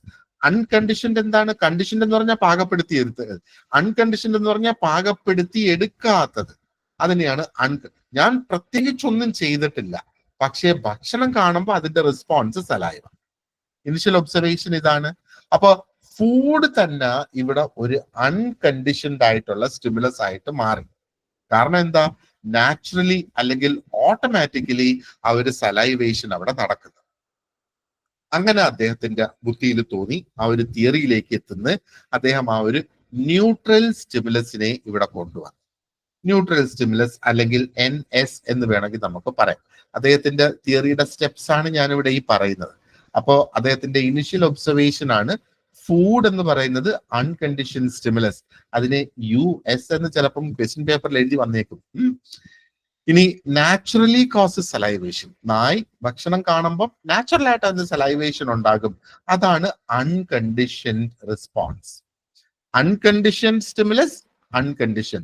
ഇവിടെ കണ്ടീഷൻഡ് എന്ന് ഉദ്ദേശിക്കുന്നത് ഞാൻ നിങ്ങളെ വന്ന് പഠിപ്പിക്കാതെ തന്നെ നാച്ചുറൽ ആയിട്ട് നിങ്ങൾക്ക് ഉണ്ടാകുന്ന സംഗതിയാണ് അൺകണ്ടീഷൻഡ് എന്ന് പറയുന്നത്. കണ്ടീഷൻഡ് എന്ന് പറയുമ്പോൾ ഞാൻ നിങ്ങളെ പഠിപ്പിച്ച് പാകപ്പെടുത്തി എടുത്തത്. അപ്പോ ആ ഒരു പാകപ്പെടുത്തി എടുക്കുന്നതിന്റെ ഭാഗമായിട്ട് അദ്ദേഹം ഒരു ന്യൂട്രൽ സ്റ്റിമുലസിനെ കൊണ്ടുവന്നു. അപ്പൊ ന്യൂട്രൽ സ്റ്റിമുലസിനെ NS എന്ന് പറയുന്നത് അദ്ദേഹം ഉപയോഗിച്ചത് ഒരു ബെല്ലാണ്. അപ്പൊ അദ്ദേഹം ചെയ്ത എന്താ? ഇതിനെ ഭക്ഷണം കാണിക്കുന്നതിന് തൊട്ട് മുന്നേ ആ ബെല്ലങ്ങടിക്കും. ബെല്ലങ്ങടിച്ചിട്ട് നേരെ ഭക്ഷണം അങ്ങ് കൊണ്ട് കൊടുക്കുക. അപ്പൊ ആദ്യം ഈ ബെല്ലടിക്കുമ്പോഴത്തേക്ക് നായ്ക്ക് അറിഞ്ഞുകൂടാ അത് എന്താ പറയണ്ട ഭക്ഷണം വരുന്നതിനുള്ള ഒരു സൈൻ ആണെന്നോ ഒന്നും അതിനറിയത്തില്ല. അത് ബെല്ല് കേൾക്കുന്നുണ്ട്, പക്ഷേ ഭക്ഷണം കിട്ടുന്നു, കഴിക്കുന്നു, അങ്ങനെ അങ്ങ് പോകുന്നു. പിന്നെ വരുന്നതാണ് ഈ ഒരു പെയറിംഗ് ഓഫ് ദ സ്റ്റിമുലൈ എന്നുള്ളത്. അപ്പൊ ഈ ബെല്ലടി എന്നുള്ളത് ഞാൻ വീണ്ടും റിപ്പീറ്റ് ചെയ്ത് എല്ലാ ദിവസവും ഞാനിത് റിപ്പീറ്റ് ചെയ്തുകൊണ്ടേയിരുന്ന് അതിന് ഭക്ഷണം കൊണ്ട് കൊടുക്കുന്നതിന് തൊട്ട് മുന്നേ ബെല്ലടിക്കും, ബെല്ല് കേട്ട ഉടനെ അതിന് ഭക്ഷണം കൊണ്ട് കൊടുക്കും. അത് ഞാൻ റിപ്പീറ്റ് ചെയ്തുകൊണ്ടേയിരുന്ന്. അപ്പൊ ഇവിടെ ഞാൻ എന്താ ചെയ്യുന്നത്? ഞാൻ പെയറിങ് ചെയ്യാണ്. ഞാൻ ഉണ്ടാക്കിയ പുതിയ സ്റ്റിമുലസ് ആണ് ആ ഒരു ബെല്ലെന്ന് പറയുന്നത്. ആ ബെല്ലിനെ ഞാൻ ഇവിടെ പെയർ ചെയ്തുകൊണ്ടിരിക്കുന്നു. അപ്പൊ ആദ്യം ആ ബെല്ലടി മാത്രം കേൾക്കുമ്പോഴത്തേക്ക് നായ സലൈവേറ്റ് ചെയ്യില്ല. അപ്പൊ ആ ഒരു ഫോർമേഷൻ പിന്നെ നടക്കുന്ന ആ ഒരു കണ്ടീഷൻ റെസ്പോൺസിന്റെ ഫോർമേഷൻ. അപ്പൊ കുറച്ച് ദിവസം കഴിയുമ്പോഴത്തേക്ക് ഈ ഒരു ബെൽ മാത്രം കേൾക്കുമ്പോഴത്തേക്ക് തന്നെ നായ റെസ്പോണ്ട് ചെയ്യാനായിട്ട് തുടങ്ങും, സലൈവേറ്റ് ചെയ്യാനായിട്ട് തുടങ്ങും. അപ്പൊ അതാണ് കണ്ടീഷൻ റെസ്പോൺസ് എന്ന് പറയുന്നത്. കാരണം ഞാൻ പാകപ്പെടുത്തി എടുത്തതാണ് ആ ഒരു ബെൽ എന്ന് പറയുന്നത്. ഓക്കെ, അപ്പൊ ഈ ബെൽ അതൊരു ന്യൂട്രൽ സ്റ്റിമുലസ് ആയിരുന്നു. ആ ഭക്ഷണം കൊടുക്കുന്നതിന് മുന്നേ കൊടുക്കുന്ന ആ ഒരു ബെൽ എന്ന് പറയുന്നത് ന്യൂട്രൽ ആയിരുന്നു. പലതവണ റിപ്പീറ്റ് ചെയ്ത് ശരിക്കും വന്നപ്പോഴത്തേക്ക് അത് അസോസിയേറ്റ് ചെയ്തു and it became A condition response എന്നുള്ളത്. അങ്ങനെയാണ് ആ ഒരു കണ്ടീഷൻ റെസ്പോൺസിലേക്ക് അവിടെ എത്തുക. സോ യു അണ്ടർസ്റ്റാൻഡ് അല്ലെങ്കിൽ യു അണ്ടർസ്റ്റുഡ് എന്താണ് ഞാൻ അവിടെ പറയാൻ ഉദ്ദേശിക്കുന്നത്. ഈ കോൺസെപ്റ്റ് എടുത്ത് മനുഷ്യ കുഞ്ഞുങ്ങളിൽ ഒന്ന് അപ്ലൈ ചെയ്തു നോക്കും, അല്ലെ മനുഷ്യന്റെ ആ ഒരു എന്താ പറയേണ്ടത് ബിഹേവിയർ മാറ്റുന്നതിനകത്ത് ഒന്ന് നമ്മളൊന്ന് അപ്ലൈ ചെയ്തു. ഒരൊറ്റ തവണ പറഞ്ഞത് കൊണ്ട് ചിലപ്പം ഒരു കുട്ടിയുടെ ബിഹേവിയർ നമുക്ക് മാറ്റിയെടുക്കാനായിട്ട് സാധിച്ചു എന്ന് വരില്ല. ഒന്നിലധികം പ്രാവശ്യം നമുക്ക് ഇവിടെ വരണം, അല്ലെ? ഓക്കെ, സോ അപ്പൊ ഇതാണ് അദ്ദേഹം ഉപയോഗിച്ച ആ സ്റ്റെപ്സ് എന്ന് പറയുന്നത്. ആൻഡ് കീ കോൺസെപ്റ്റ്സ് ഇവിടെ ഞാൻ കൊടുത്തിട്ടുണ്ട്. ഒന്ന് അൺകണ്ടീഷൻ സ്റ്റിമുലസ്, അതിനെ US എന്ന് പറയുന്നത്. അത് നാച്ചുറലി ട്രിഗേഴ്സ് എ റെസ്പോൺസ് ആണ്. ഓക്കെ, അപ്പൊ ഭക്ഷണം കാണുമ്പോഴത്തേക്ക് നാച്ചുറൽ ആയിട്ട് സലൈവേറ്റ് ചെയ്യുന്നതാണ് അൺകണ്ടീഷൻ. അൺകണ്ടീഷൻ റെസ്പോൺസ് ആണ് ഈ ഒരു സലൈവേഷൻ എന്ന് പറയുന്നത്. സ്റ്റിമുലസ് ഇവിടെ ഫുഡാണ്, റെസ്പോൺസ് ഇവിടെ സലൈവേഷൻ. ന്യൂട്രൽ സ്റ്റിമുലസ് എന്ന് പറയുന്നത് എന്താ പറയണ്ടേ ആ ഒരു ബെല്ല്. ആദ്യം അത് പ്രത്യേകിച്ച് അർത്ഥമൊന്നും ഉണ്ടാക്കിയില്ല നായയുടെ ജീവിതത്തിൽ. പിന്നെ അത് കണ്ടീഷൻഡ് ആയിട്ട് മാറി. ഓക്കെ, അപ്പൊ പ്രീവിയസ്ലി ന്യൂട്രൽ ആയിരുന്ന സ്റ്റിമുലസ് പിന്നീട് അത് കണ്ടീഷൻഡ് ആയിട്ട് മാറി. കാരണം എന്താ? ഈ ബെല്ല് കേട്ടിട്ടേ എനിക്ക് ഭക്ഷണം കിട്ടത്തുള്ളൂ എന്ന് നായ്ക്ക് മനസ്സിലായി തുടങ്ങി. അപ്പൊ അതൊരു കണ്ടീഷൻഡ് ആയിട്ടുള്ള റെസ്പോൺസ് ആയിട്ട് തുടങ്ങി. ഓക്കെ, സോ ആ ഒരു ബെല്ല് കേൾക്കുമ്പം ഇറ്റ് ഇസ് റെസ്പോണ്ടിങ് ബൈ സലൈവേറ്റിംഗ് എന്നുള്ളതാണ് നമ്മൾ ഇതിനകത്ത് ഇവിടെ മനസ്സിലാക്കേണ്ടത്. ഓക്കെ, അപ്പോ ഇതിൽ നിന്ന് നമ്മൾ പ്രധാനമായിട്ട് ഈ പാവ്ലോവിന്റെ വർക്ക് എന്ന് പറയുമ്പോഴത്തേക്ക് നമ്മൾ നോക്കിയാൽ ആ ഒരു ബിഹേവിയറിസ്റ്റ് തിയറീസിന്റെ തന്നെ ഒരു ഫൗണ്ടേഷൻ ആയിരുന്നു എന്നുള്ളതാണ്. അപ്പൊ ഇവിടെ പറയുന്ന എന്താണ് പ്രധാനമായിട്ടും ഒരു ബിഹേവിയർ എന്ന് പറയുന്നത് ഇറ്റ് കുഡ് ബി സിസ്റ്റമാറ്റിക് ആയിട്ടും ഒരു ഒബ്സർവബിൾ ആയിട്ടുള്ള ഒരു മാനറിൽ ഒരു ബിഹേവിയർ നമുക്ക് പഠിക്കാം. അതേപോലെ തന്നെ ആ ഒരു ബിഹേവിയറിനെ നമുക്ക് മാറ്റിക്കൊണ്ടുവരാം. കാരണം അതിന്റെ എൻവയറമെന്റിൽ നമ്മൾ ചേഞ്ചസ് വരുത്തിയാൽ മതി നമുക്ക് മാറ്റിക്കൊണ്ടുവരാം എന്നുള്ളതാണ് അദ്ദേഹം അതിൽ നമ്മളോട് പഠിപ്പിക്കുന്ന അല്ലെങ്കിൽ മനസ്സിലാക്കി കൊണ്ടുവരുന്നത്. ഇത് നമ്മൾ കുട്ടികളുടെ കാര്യത്തിൽ നമ്മൾ അപ്ലൈ ചെയ്താൽ മതി. ആ സെയിം ഒരു സിറ്റുവേഷൻ നമ്മൾ അങ്ങോട്ട് കൊണ്ടുവന്ന് നോക്കിയേ, അല്ലെ പലപ്പോഴും അതിന് സമാനമായ ഒരുപാട് രീതിയിലല്ലേ കുട്ടികളുടെ ബിഹേവിയർ തന്നെ പോലും നമ്മൾ മാറ്റി തിരിച്ചൊക്കെ കൊണ്ടുവരുന്നത്. റൈറ്റ്. അതേപോലെ നമ്മൾ ഇനി ഇതുമായിട്ട് ബന്ധപ്പെട്ട് തന്നെയാണ് ഓപ്പറന്റ് കണ്ടീഷനിങ് നമ്മൾ നോക്കുകയാണെന്നുണ്ടെങ്കിൽ അത് സ്കിന്നറിന്റെയാണ്. അപ്പം ഓപ്പറന്റ് കണ്ടീഷനിങ് എന്ന് പറയുന്നതും ഒരു മെത്തേഡ് ഓഫ് ലേണിംഗ് തന്നെയാണ്, മറ്റതും ഒരു മെത്തേഡ് ഓഫ് ലേണിംഗ് തന്നെയാണ്. അപ്പോൾ ഇവിടെയാണ് റിവാർഡ്സും പണിഷ്മെന്റും വരുന്നത്. മറ്റതിനകത്ത് റിവാർഡ്സും ഇല്ല പണിഷ്മെന്റും ഇല്ല, പക്ഷെ സ്റ്റിമുലസ് മാത്രമാണുള്ളത്. അൺകണ്ടീഷൻ സ്റ്റിമുലസ്, അതിന് ഒരു അൺകണ്ടീഷൻ റെസ്പോൺസ്. പിന്നെ ഒരു ന്യൂട്രൽ സ്റ്റിമുലസ് കൊണ്ടുവരുന്നു, അതിനെ ഒരു കണ്ടീഷൻ സ്റ്റിമുലസ് ആയിട്ട് മാറുന്നു, അതിന് ഒരു കണ്ടീഷൻ റെസ്പോൺസ് അവിടെ ഉണ്ടാകുന്നു. അതാണ് അവിടെ നമ്മൾ നോക്കിയത്. അപ്പം ഈ ഒരു ഓപ്പറന്റ് കണ്ടീഷനിങ്ങിൽ നമ്മൾ നോക്കുകയാണെന്നുണ്ടെങ്കിൽ ബിഹേവിയറിനെ നമുക്ക് റിവാർഡ്സ് ഉപയോഗിച്ച് അല്ലെങ്കിൽ പണിഷ്മെന്റ് ഉപയോഗിച്ച് ഒന്നുകിൽ സ്ട്രെങ്തൻ ചെയ്യാം, അല്ലെങ്കിൽ ഒരു ബിഹേവിയറിനെ നമുക്ക് വീക്ക് ആക്കി കൊണ്ടുവരാം. അപ്പോ റിവാർഡ് കൊടുത്ത് നമ്മൾ അതിനെ സ്ട്രോങ് ആക്കുന്നത്, നമ്മൾ പണിഷ്മെന്റ് ചെയ്ത് ആ ഒരു ബിഹേവിയറിനെ നമ്മൾ വീക്ക് ആക്കി കൊണ്ടുവരുന്നു എന്നുള്ളതാണ്. ഇനി ഇവിടെ അറിഞ്ഞിരിക്കേണ്ട മറ്റൊരു സംഗതി എന്ന് പറയുന്നത് ഇസ് റീഇൻഫോഴ്സ്മെന്റ്. റീഇൻഫോഴ്സ്മെന്റ് എന്ന് പറയുമ്പോഴത്തേക്ക് എന്താണ്, what is reinforcement? Positive reinforcement ഇതിനകത്തുണ്ട്, അതേപോലെ നെഗറ്റീവ് റീഇൻഫോഴ്സ്മെന്റും ഉണ്ട്. അപ്പൊ പോസിറ്റീവ് ഊട്ടി ഉറപ്പിക്കലാണ് റീഇൻഫോഴ്സ്മെന്റ്. പോസിറ്റീവ് റീഇൻഫോഴ്സ്മെന്റ് എന്ന് പറയുമ്പം ഒരു ഫേവറബിൾ ആയിട്ടുള്ള ഔട്ട്കമിന്റെ സാധ്യത നമ്മൾ അവിടെ കൂട്ടിക്കൊണ്ടുവരുന്നു. നെഗറ്റീവ് റീഇൻഫോഴ്സ്മെന്റ് എന്ന് പറയുമ്പോഴത്തേക്ക് അൺഫേവറബിൾ ആയിട്ടുള്ള ഒരു ബിഹേവിയർ അല്ലെങ്കിൽ ഒരു ഔട്ട്കമിനെ നമ്മൾ ഉണ്ടാകാനുള്ള സാധ്യത അവിടെ കുറച്ചു കൊണ്ടുവരും. അതാണ് നെഗറ്റീവ് റീഇൻഫോഴ്സ്മെന്റ്. ഇപ്പൊ രണ്ടും റീഇൻഫോഴ്സ്മെന്റ് ആണ്. അതിന് നെഗറ്റീവ് റീഇൻഫോഴ്സ്മെന്റും ഉണ്ട്, പോസിറ്റീവ് റീഇൻഫോഴ്സ്മെന്റും ഉണ്ട്. അപ്പൊ പോസിറ്റീവ് റീഇൻഫോഴ്സ്മെന്റ് എന്ന് പറഞ്ഞാൽ ആ ചെയ്തുകൊണ്ടിരിക്കുന്ന പ്രവൃത്തി വീണ്ടും വീണ്ടും ചെയ്യാനുള്ള പ്രചോദനം, അതാണ് പോസിറ്റീവ് റീഇൻഫോഴ്സ്മെന്റ്. നെഗറ്റീവ് റീഇൻഫോഴ്സ്മെന്റ് എന്താണ്? അത് ഏതാണോ ചെയ്തുകൊണ്ടിരുന്ന ആ ഒരു പ്രവൃത്തി അത് വീണ്ടും വീണ്ടും ചെയ്യാതിരിക്കാനുള്ള ഒരു പ്രചോദനം, അതാണ് നെഗറ്റീവ് റീഇൻഫോഴ്സ്മെന്റ്. ഇനി ഇതിനകത്ത് വരുന്ന മറ്റൊരു കോൺസെപ്റ്റ് ആണ് പണിഷ്മെന്റ് എന്ന് പറയുന്നത്. അപ്പോ ഇതിനകത്ത് പോസിറ്റീവ് പണിഷ്മെന്റ് ഉണ്ട്, നെഗറ്റീവ് പണിഷ്മെന്റ് ഉണ്ട്. അപ്പൊ പോസിറ്റീവ് പണിഷ്മെന്റ് എന്താണ് ശരിക്കും അവിടെ ചെയ്യുന്നത്? ഒരു അൺഫേവറബിൾ ആയിട്ടുള്ള outcome, it ads an unfavorable outcome to reduce a behavior. അപ്പൊ പോസിറ്റീവ് പണിഷ്മെന്റ് എന്ന് പറയുമ്പോഴത്തേക്ക് ഒരു അൺഫേവറബിൾ ആയിട്ടുള്ള ഒരു ഔട്ട്കം അവിടെ ഉണ്ടാകുന്നത്. ഓക്കെ, നീ അത് ചെയ്താൽ ഞാൻ നിന്നെ അടിക്കും എന്ന് പറയുന്ന ഒരു സിറ്റുവേഷൻ. കുട്ടികളുടെ അടുത്ത് വേണമെങ്കിൽ നമുക്ക് അതങ്ങനെ പറയല്ല, അച്ഛനും അമ്മയ്ക്ക് ആകുമ്പോഴത്തേക്ക് അങ്ങനെ നമുക്ക് പറയാം. അവരെ അടിക്കാൻ പാടില്ല എന്നുള്ളതൊക്കെയാണ് നിയമം, പക്ഷെ നമ്മൾ അങ്ങനെ പറയുന്നു. അപ്പോ ഒരു ഒരു ഒരു ഒരു ആ ഒരു പോസിറ്റീവ് പണിഷ്മെന്റ് എന്ന് പറയുന്നത് എന്താണ് ശരിക്കും അവിടെ? അൺഫേവറബിൾ ആയിട്ടുള്ള ഒരു ഔട്ട്കം ആ ഒരു ബിഹേവിയറിൽ കുറച്ചു കൊണ്ടുവരിക. ഇപ്പം നെഗറ്റീവ് പണിഷ്മെന്റ് എന്ന് പറയുമ്പോഴത്തേക്ക് removing a favourable outcome to reduce a behaviour. Favourable ആയിട്ടുള്ള ഒരു ഔട്ട്കം റെഡ്യൂസ് ചെയ്ത് ആ ഒരു ബിഹേവിയർ തന്നെ ഇല്ലാതെയാക്കാനായിട്ട് നമ്മൾ ശ്രമിക്കുന്ന ഒന്നാണ് എന്താ പറയണ്ടത്, ഈ ഒരു നെഗറ്റീവ് പണിഷ്മെന്റ്. ഇത് ആ ഒരു ഓപ്പറന്റ് കണ്ടീഷനിങ്ങിലുള്ള ഡിഫറെന്റ് ടേംസ് ആണ്, ഡിഫറെന്റ് കോൺസെപ്റ്റ്സ് ആണ് എന്നുള്ളതാണ്. ഓക്കെ, ഇനി നമ്മൾ ഈ ഒരു എക്സാമ്പിൾ നോക്കിയേ. ഈ ഒരു സിനാറിയോ ഇവിടെ കൊടുത്തേക്കുന്നത് ഒരു ക്ലയന്റ്, ആ ക്ലയന്റിന്റെ പേര് ജോൺ എന്നുള്ളതാണ്. അപ്പൊ John has A phobia of dogs. നായ്ക്കളെ കാണുമ്പം ജോണിന് ഭയമാണ്. ആ നായ ഉപദ്രവിക്കാരിയാണോ അല്ലയോ, ജോണിന് എന്തായാലും ഭയമാണ്. അപ്പൊ ഈ ഒരു ഫോബിയ ഒഴിവാക്കാൻ വേണ്ടിയിട്ട് ആ ഒരു തെറാപ്പിസ്റ്റ് പല ടെക്നിക്സ് അവിടെ ഉപയോഗിക്കുന്ന ബിഹേവിയറൽ മോഡലിന്റെ. അപ്പോ ക്ലാസിക്കൽ കണ്ടീഷനിങ് ആണ് അദ്ദേഹം അവിടെ ഉപയോഗിക്കുന്നതെങ്കിൽ we can call it systematic desensitisation എന്ന് വേണമെങ്കിൽ പറയാം. അപ്പൊ ജോണിനെ ഇവിടെ ഗ്രാജുവൽ ആയിട്ട് John is expose to dogs. ഒരു സിസ്റ്റമാറ്റിക് ആയിട്ടുള്ള ഒരു കൺട്രോൾഡ് മാനറിൽ ജോൺ നായ്ക്കളുമായിട്ട് ഇടപെടാനായിട്ട് തുടങ്ങണം, അല്ലെ ഇടപഴകാനായിട്ട് തുടങ്ങണം. അപ്പം ആദ്യം ചിലപ്പം നായ്ക്കളുടെ പടങ്ങളായിരിക്കും ജോണിന് കൊടുക്കുക. ആൻഡ് പടങ്ങൾ കാണിക്കുന്നതോടൊപ്പം തന്നെ റിലാക്സേഷൻ ടെക്നിക്സും കൂടെ അതിന്റെ കൂടെ പ്രാക്ടീസ് ചെയ്യുന്നുണ്ട്. അപ്പൊ ഈ പടങ്ങൾ കണ്ട് ആ റിലാക്സേഷൻ ടെക്നിക്സും പ്രാക്ടീസ് ചെയ്ത് ആളൊന്ന് കുറച്ചും കൂടെ കംഫർട്ടബിൾ ആകുമ്പോഴത്തേക്ക് ഹി പ്രോഗ്രസസ്, അല്ലെങ്കിൽ അവിടെ നിന്ന് അടുത്തത് ജോണിന് നായ്ക്കളെ കുറിച്ചുള്ള വീഡിയോസ് കാണിക്കാനായിട്ട് കൊടുക്കുന്നു. ആ വീഡിയോസ് കണ്ടതിന് ശേഷം ആക്ച്വൽ നായ്ക്കളെ കാണിക്കുന്നു, കുറെ ദൂരത്ത് നിർത്തിക്കൊണ്ട് നായ്ക്കളെ കാണിക്കുന്നു.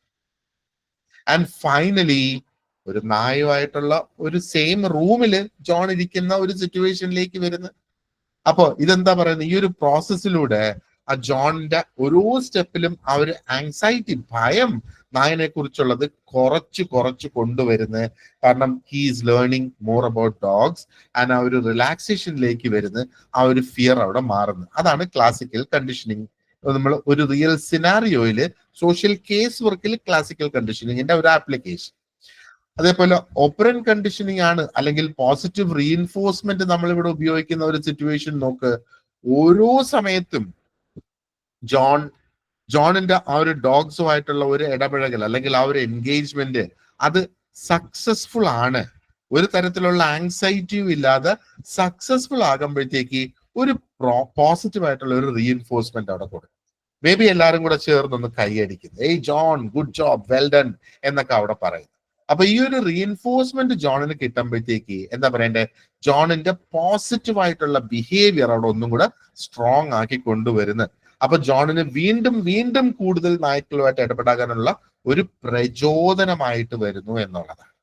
അപ്പൊ ഈ ടെക്നിക്സ് ഉപയോഗിച്ച് ആ ഒരു ബിഹേവിയർ മോഡിഫൈ ചെയ്തെടുക്കുകയാണ്, അല്ലെ. അപ്പം ജോണിന്റെ മാൽ അഡാപ്റ്റീവ് ആയിട്ടുള്ള ബിഹേവിയർ എന്തായിരുന്നു, ഫിയർ ഓഫ് ഡോഗ്സ് എന്നുള്ളത്. അതിനെ മാറ്റിയെടുക്കുന്ന സിസ്റ്റമാറ്റിക് ആയിട്ടുള്ള ഒബ്സർവബിൾ ആയിട്ടുള്ള മെത്തേഡ്സിലൂടെ ശരിക്കും അതിനെ മാറ്റിയെടുത്ത് ഒരു അഡാപ്റ്റീവ് ആയിട്ടുള്ള ഒരു റെസ്പോൺസിലേക്ക് finally John is able to live with dogs എന്നുള്ള ആ ഒരു സിറ്റുവേഷനിലേക്ക് കൊണ്ടുവരുന്നതാണ് ഈ ഒരു ഓപ്പറന്റ് കണ്ടീഷനിങ്ങിന്റെ ഒരു ആപ്ലിക്കേഷൻ എന്ന് പറയുന്നത്. Okay, so what we will do is, നമുക്ക് ഇന്ന് ഈ ക്ലാസ് നമുക്ക് വൈൻഡ് അപ്പ് ചെയ്യാം ഇവിടെ. So we have discuss 2 models here, psychodynamic and behavioural model എന്നുള്ളത്. ഇനി നമുക്ക് psycho social generic model and അതേപോലെ ജനറൽ സിസ്റ്റംസ് മോഡൽ ഉണ്ട്, ഹ്യൂമനിസ്റ്റിക് എക്സിസ്റ്റൻഷ്യൽ മോഡൽ ഉണ്ട്. ഈ മോഡൽസ് നമുക്ക് നാളെ ഇത് കണ്ടിന്യൂ ചെയ്യാം. And at the same time what we will also do is, നമുക്ക് ഇതിനെ ബേസ് ചെയ്ത് കുറച്ച് ക്വസ്റ്റ്യൻസും കൂടെ നമുക്ക് ഡിസ്കസ് ചെയ്യാവുന്നതാണ് when we meet tomorrow. Okay, so do you have any questions for me? ഇപ്പൊ നമ്മൾ ഡിസ്കസ് ചെയ്ത ഇത്രയും കാര്യങ്ങൾ ഉപയോഗിച്ച് അല്ലെങ്കിൽ സംബന്ധിച്ച് എന്തെങ്കിലും ചോദ്യങ്ങൾ നിങ്ങൾക്ക് ഉണ്ടെങ്കിൽ you can ask me right now. If not, we will wind up and I will see you guys tomorrow evening at 8 o'clock. Same link ആണ്, സെയിം ടൈം. സൗമ്യ പറഞ്ഞു. സാർ, ഓപ്പറന്റ് കണ്ടീഷനിൽ പോസിറ്റീവ് റീഇൻഫോഴ്സ്മെന്റ് പറഞ്ഞ്, അപ്പത്തേക്ക് അതിൽ നെഗറ്റീവ് റീഇൻഫോഴ്സ്മെന്റ് പറഞ്ഞില്ല, അതൊന്നുകൂടെ ഒന്ന് പറയാവോ? ഓക്കെ, ഓപ്പറന്റ് കണ്ടീഷനിങ്ങിൽ പോസിറ്റീവ് റീഇൻഫോഴ്സ്മെന്റ്, അതേപോലെ അതിന്റെ നെഗറ്റീവ് റീഇൻഫോഴ്സ്മെന്റ് അറിയണമെന്നാണോ പറയുന്നത്? അപ്പോ സി പോസിറ്റീവ് റീഇൻഫോഴ്സ്മെന്റ് നമ്മൾ പറയുമ്പോഴത്തേക്ക് എന്താണ്, അതൊരു റിവാർഡ് സിസ്റ്റം തന്നെയാണ് അവിടെ വരുന്നത്, അല്ലെ. അപ്പൊ ജോണിന് he receives as praise or small rewards, ആ ഒരു പോസിറ്റീവ് റീഇൻഫോഴ്സ്മെന്റ് എന്നുള്ള ആ ഒരു രീതിയിലേക്ക് നമ്മൾ അവിടെ നോക്കുമ്പോഴത്തേക്ക്, സോ ഇവിടെ നെഗറ്റീവ് റീഇൻഫോഴ്സ്മെന്റ് എന്ന് പറയുമ്പോഴത്തേക്ക് എന്താ, ഈ ഒരു സിറ്റുവേഷനിൽ നമുക്ക് നെഗറ്റീവ് റീഇൻഫോഴ്സ്മെന്റ് ഉപയോഗിക്കേണ്ട സാഹചര്യം ഇവിടെ വരുന്നില്ല. ഇത് കാരണം നമ്മൾ ഇവിടെ ഒരു എക്സാമ്പിൾ ഇവിടെ നമ്മൾ നോക്കിയാണ്. അപ്പം നെഗറ്റീവ് റീഇൻഫോഴ്സ്മെന്റ് നമുക്ക് ഉപയോഗിക്കേണ്ട സിറ്റുവേഷനിൽ മാത്രമാണ് നമ്മൾ ആ ഒരു നെഗറ്റീവ് റീഇൻഫോഴ്സ്മെന്റ് ശരിക്കും നമ്മൾ ഉപയോഗിക്കുന്നത്. അപ്പൊ നേരത്തെ നമ്മൾ നോക്കിയായിരുന്നല്ലോ, what is positive reinforcement and what is negative reinforcement. അപ്പൊ നെഗറ്റീവ് എന്താണ്, removes an unfavorable outcome to increase a behavior. അപ്പൊ അൺഫേവറബിൾ ആയിട്ടുള്ള ഒരു ഔട്ട്കം റിമൂവ് ചെയ്യുക എന്ന് പറയുമ്പോഴത്തേക്ക് എന്താണ് ഇവിടെ നമുക്കിപ്പം നായ കാണുമ്പം ഭയം എന്നുള്ളത്. അപ്പൊ ആ ഭയം അൺഫേവറബിൾ ആയിട്ടുള്ള ഔട്ട്കം ആണ്. ആ ഔട്ട്കം റിമൂവ് ചെയ്യാനായിട്ട് നമ്മൾ ഒരു ബിഹേവിയറിനെ ഈ ഇൻക്രീസ്, അപ്പൊ നായമായിട്ട് കൂടുതൽ ഇടപെടാനുള്ള. അപ്പൊ ഇവിടെ നമുക്ക് നെഗറ്റീവ് റീഇൻഫോഴ്സ്മെന്റ് ഈ ഒരു സിറ്റുവേഷനിൽ നമുക്ക് ഉപയോഗിക്കാനായിട്ട് സാധിക്കില്ല. ഈ ഒരു സിറ്റുവേഷനിൽ അപ്പൊ നെഗറ്റീവ് റീഇൻഫോഴ്സ്മെന്റ് ചിലയിടത്ത് നമുക്ക് ഉപയോഗിക്കാം, ചിലയിടത്ത് നമുക്ക് പോസിറ്റീവ് റീഇൻഫോഴ്സ്മെന്റ് നമുക്ക് ഉപയോഗിക്കാം എന്നുള്ളതാണ്. അപ്പോ നെഗറ്റീവ് റീഇൻഫോഴ്സ്മെന്റ് ഉപയോഗിക്കാനുള്ള ഒരു സിറ്റുവേഷൻ നമ്മൾ നോക്കുവാണെന്നുണ്ടെങ്കിൽ എന്താണ് നെഗറ്റീവ് റീഇൻഫോഴ്സ്മെന്റ് എന്ന് പറയുമ്പോഴത്തേക്ക് നമ്മൾ അൺഫേവറബിൾ ആയിട്ടുള്ള ഒരു ഔട്ട്കം നമ്മൾ ഒഴിവാക്കുന്ന ഒരു ഡിസയേർഡ് ആയിട്ടുള്ള ഒരു ബിഹേവിയർ കൊണ്ടുവരുന്നതിന്. അപ്പോ എന്താ പറയേണ്ടത്, ആ ഒരു റെപ്പറ്റീഷന് വേണ്ടിയിട്ടുള്ള ഒരു സാധ്യത അവിടെ കൂട്ടിക്കൊണ്ടുവരുന്നത്. അപ്പോ അൺഫേവറബിൾ ആയിട്ടുള്ള ഔട്ട്കം എന്തൊക്കെ ആയിരിക്കാം എന്നുള്ളത് ആലോചിച്ച് നോക്ക്. പോസിറ്റീവ് റീഇൻഫോഴ്സ്മെന്റിനെ നമ്മൾ തിരിച്ചു നേരെ അതിന്റെ ആ ഒരു ഓപ്പോസിറ്റ് ഡയറക്ഷനിലേക്ക് നമുക്ക് കൊണ്ടുവന്ന് ഇട്ടെങ്കിലേ നമുക്ക് ഇതിവിടെ എക്സ്പ്ലെയിൻ ചെയ്യാനായിട്ട് അല്ലെങ്കിൽ ഇതിവിടെ മനസ്സിലാക്കാനായിട്ട് സാധിക്കുള്ളൂ. So can you think of any situation നമുക്ക് ഈ ഒരു നെഗറ്റീവ് റീഇൻഫോഴ്സ്മെന്റ് കൊണ്ടുവരേണ്ടതായിട്ടുള്ളത്?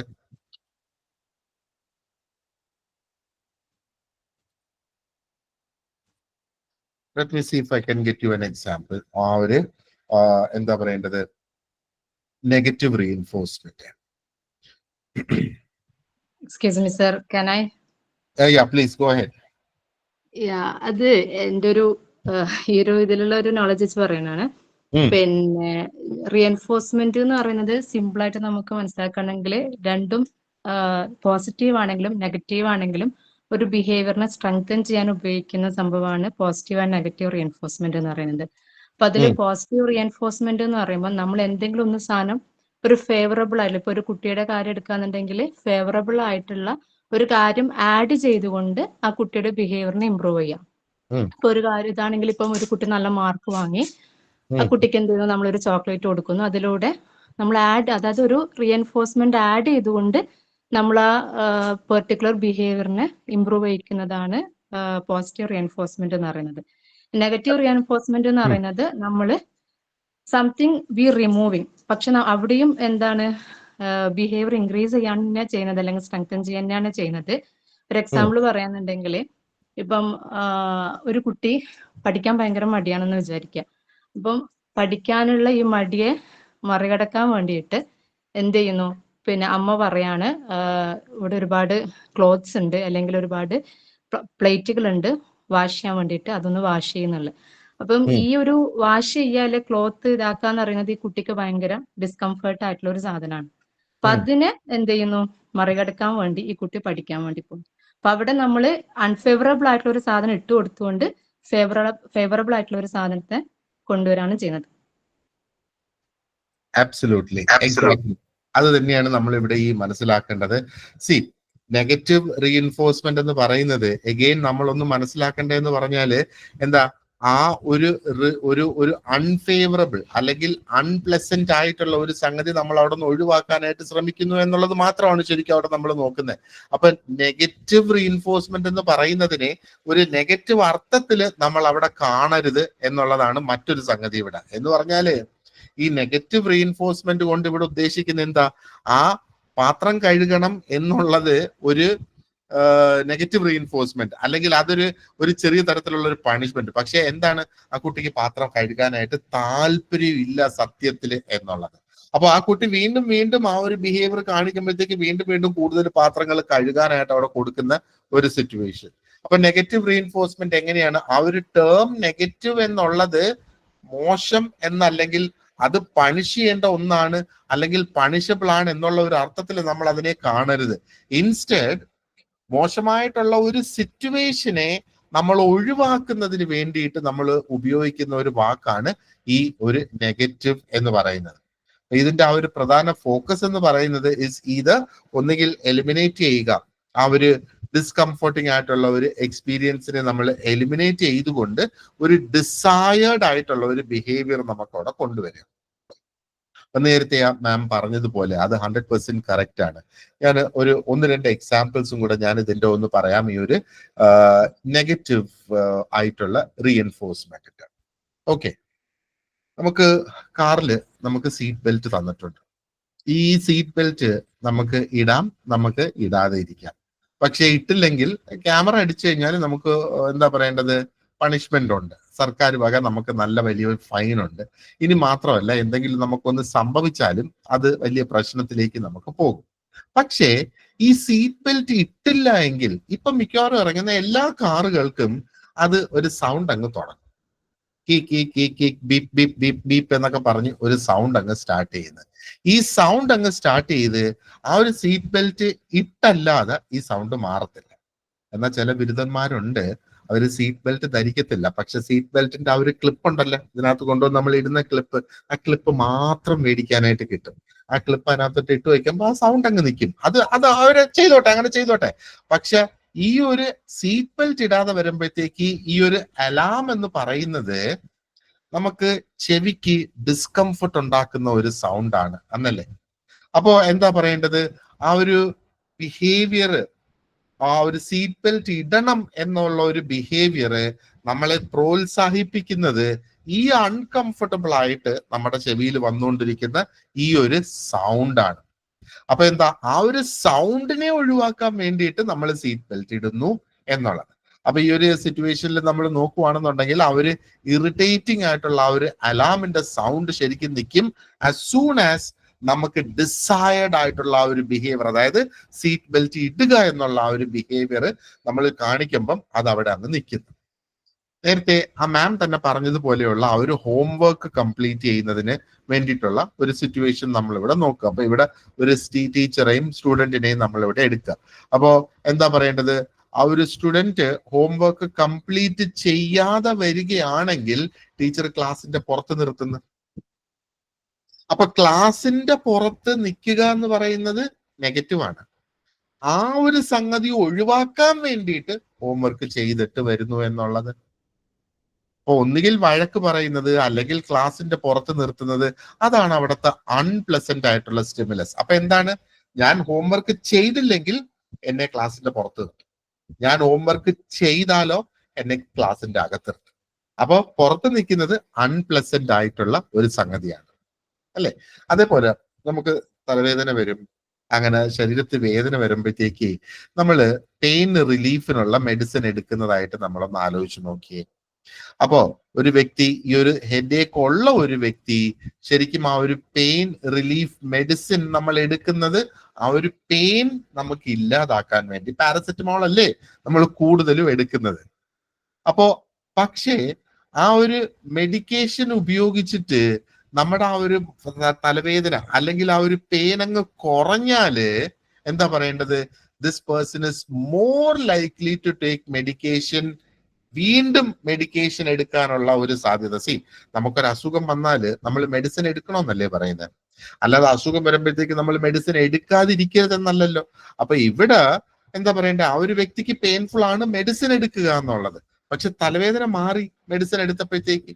അപ്പൊ ആ വ്യക്തിയെ സംബന്ധിച്ചിടത്തോളം നെഗറ്റീവാണ് മെഡിസിൻ എടുക്കുക എന്നുള്ളത്. അപ്പൊ മെഡിസിൻ എടുത്ത് തലവേദന മാറിയപ്പോ വീണ്ടും അതേ കണക്കൊരു സംഗതി സംഭവിക്കുകയാണെന്നുണ്ടെങ്കിൽ is likely to take medicine എന്നുള്ളതാണ് നമ്മൾ അവിടെ കാണുന്നത്.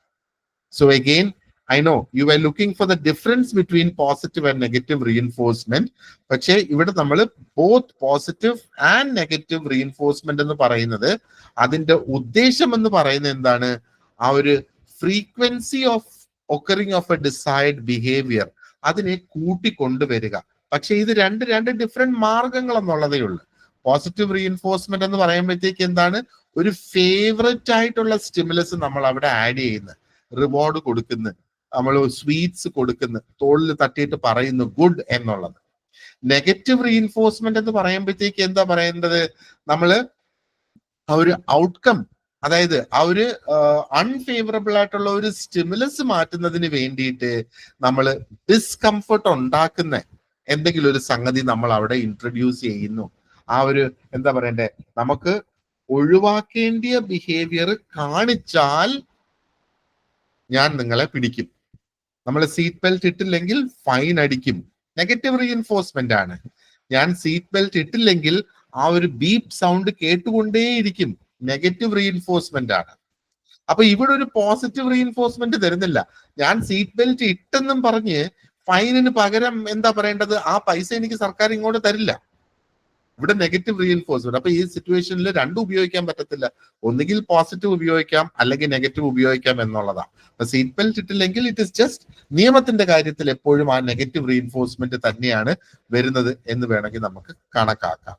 അപ്പൊ നമ്മൾ വീണ്ടും ആ അൺഡിസയേർഡ് ആയിട്ടുള്ള ആ ഒരു പ്രവൃത്തി ചെയ്യാതിരിക്കാനുള്ള സാധ്യത നമുക്ക് കുറഞ്ഞുകൊണ്ട് വരിക. That is called negative reinforcement. Positive reinforcement എപ്പോഴും എന്താ പറയണ്ടേ, ആ ഒരു പ്രവൃത്തി വീണ്ടും വീണ്ടും ചെയ്യുന്നതിന് വേണ്ടിയിട്ട് ഒരു പ്രചോദനമാകുന്നു എന്നുള്ളതാണ്. അപ്പൊ ഇതിന്റെ പോസിറ്റിവിറ്റി, സീറ്റ് ബെൽറ്റിന്റെ പോസിറ്റിവിറ്റി എന്താണ്? നമുക്ക് ആ ഇറിറ്റേറ്റിംഗ് സൗണ്ട് കേൾക്കണ്ട, കയറിയ ഉടനെ സീറ്റ് ബെൽറ്റ് അങ്ങ് ഇട്ടാല്. That's the positive reinforcement. അതിന്റെ നെഗറ്റീവ് ആ സൗണ്ട് കേട്ടുകൊണ്ടിരിക്കുക. ഫൈൻസ് വരുന്നതെല്ലാം ഇത് തന്നെയാണ് അല്ലേ, ആ ഒരു നെഗറ്റീവ് റീഇൻഫോഴ്സ്മെന്റ് തന്നെയാണ്. ഇപ്പൊ അതിന്റെ ആ ഒരു difference പിടികിട്ടിയില്ലേ? What is the difference? Yeah, Soumya. sir, thank you, sir. Okay. So, anything else, guys? Where are the getting questions on the picture?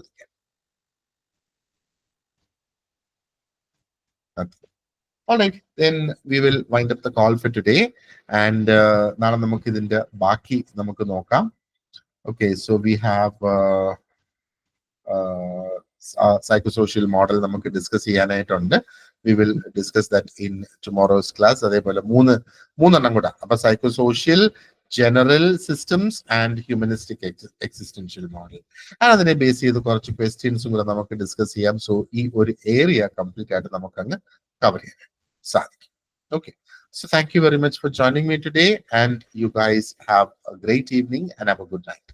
See you tomorrow.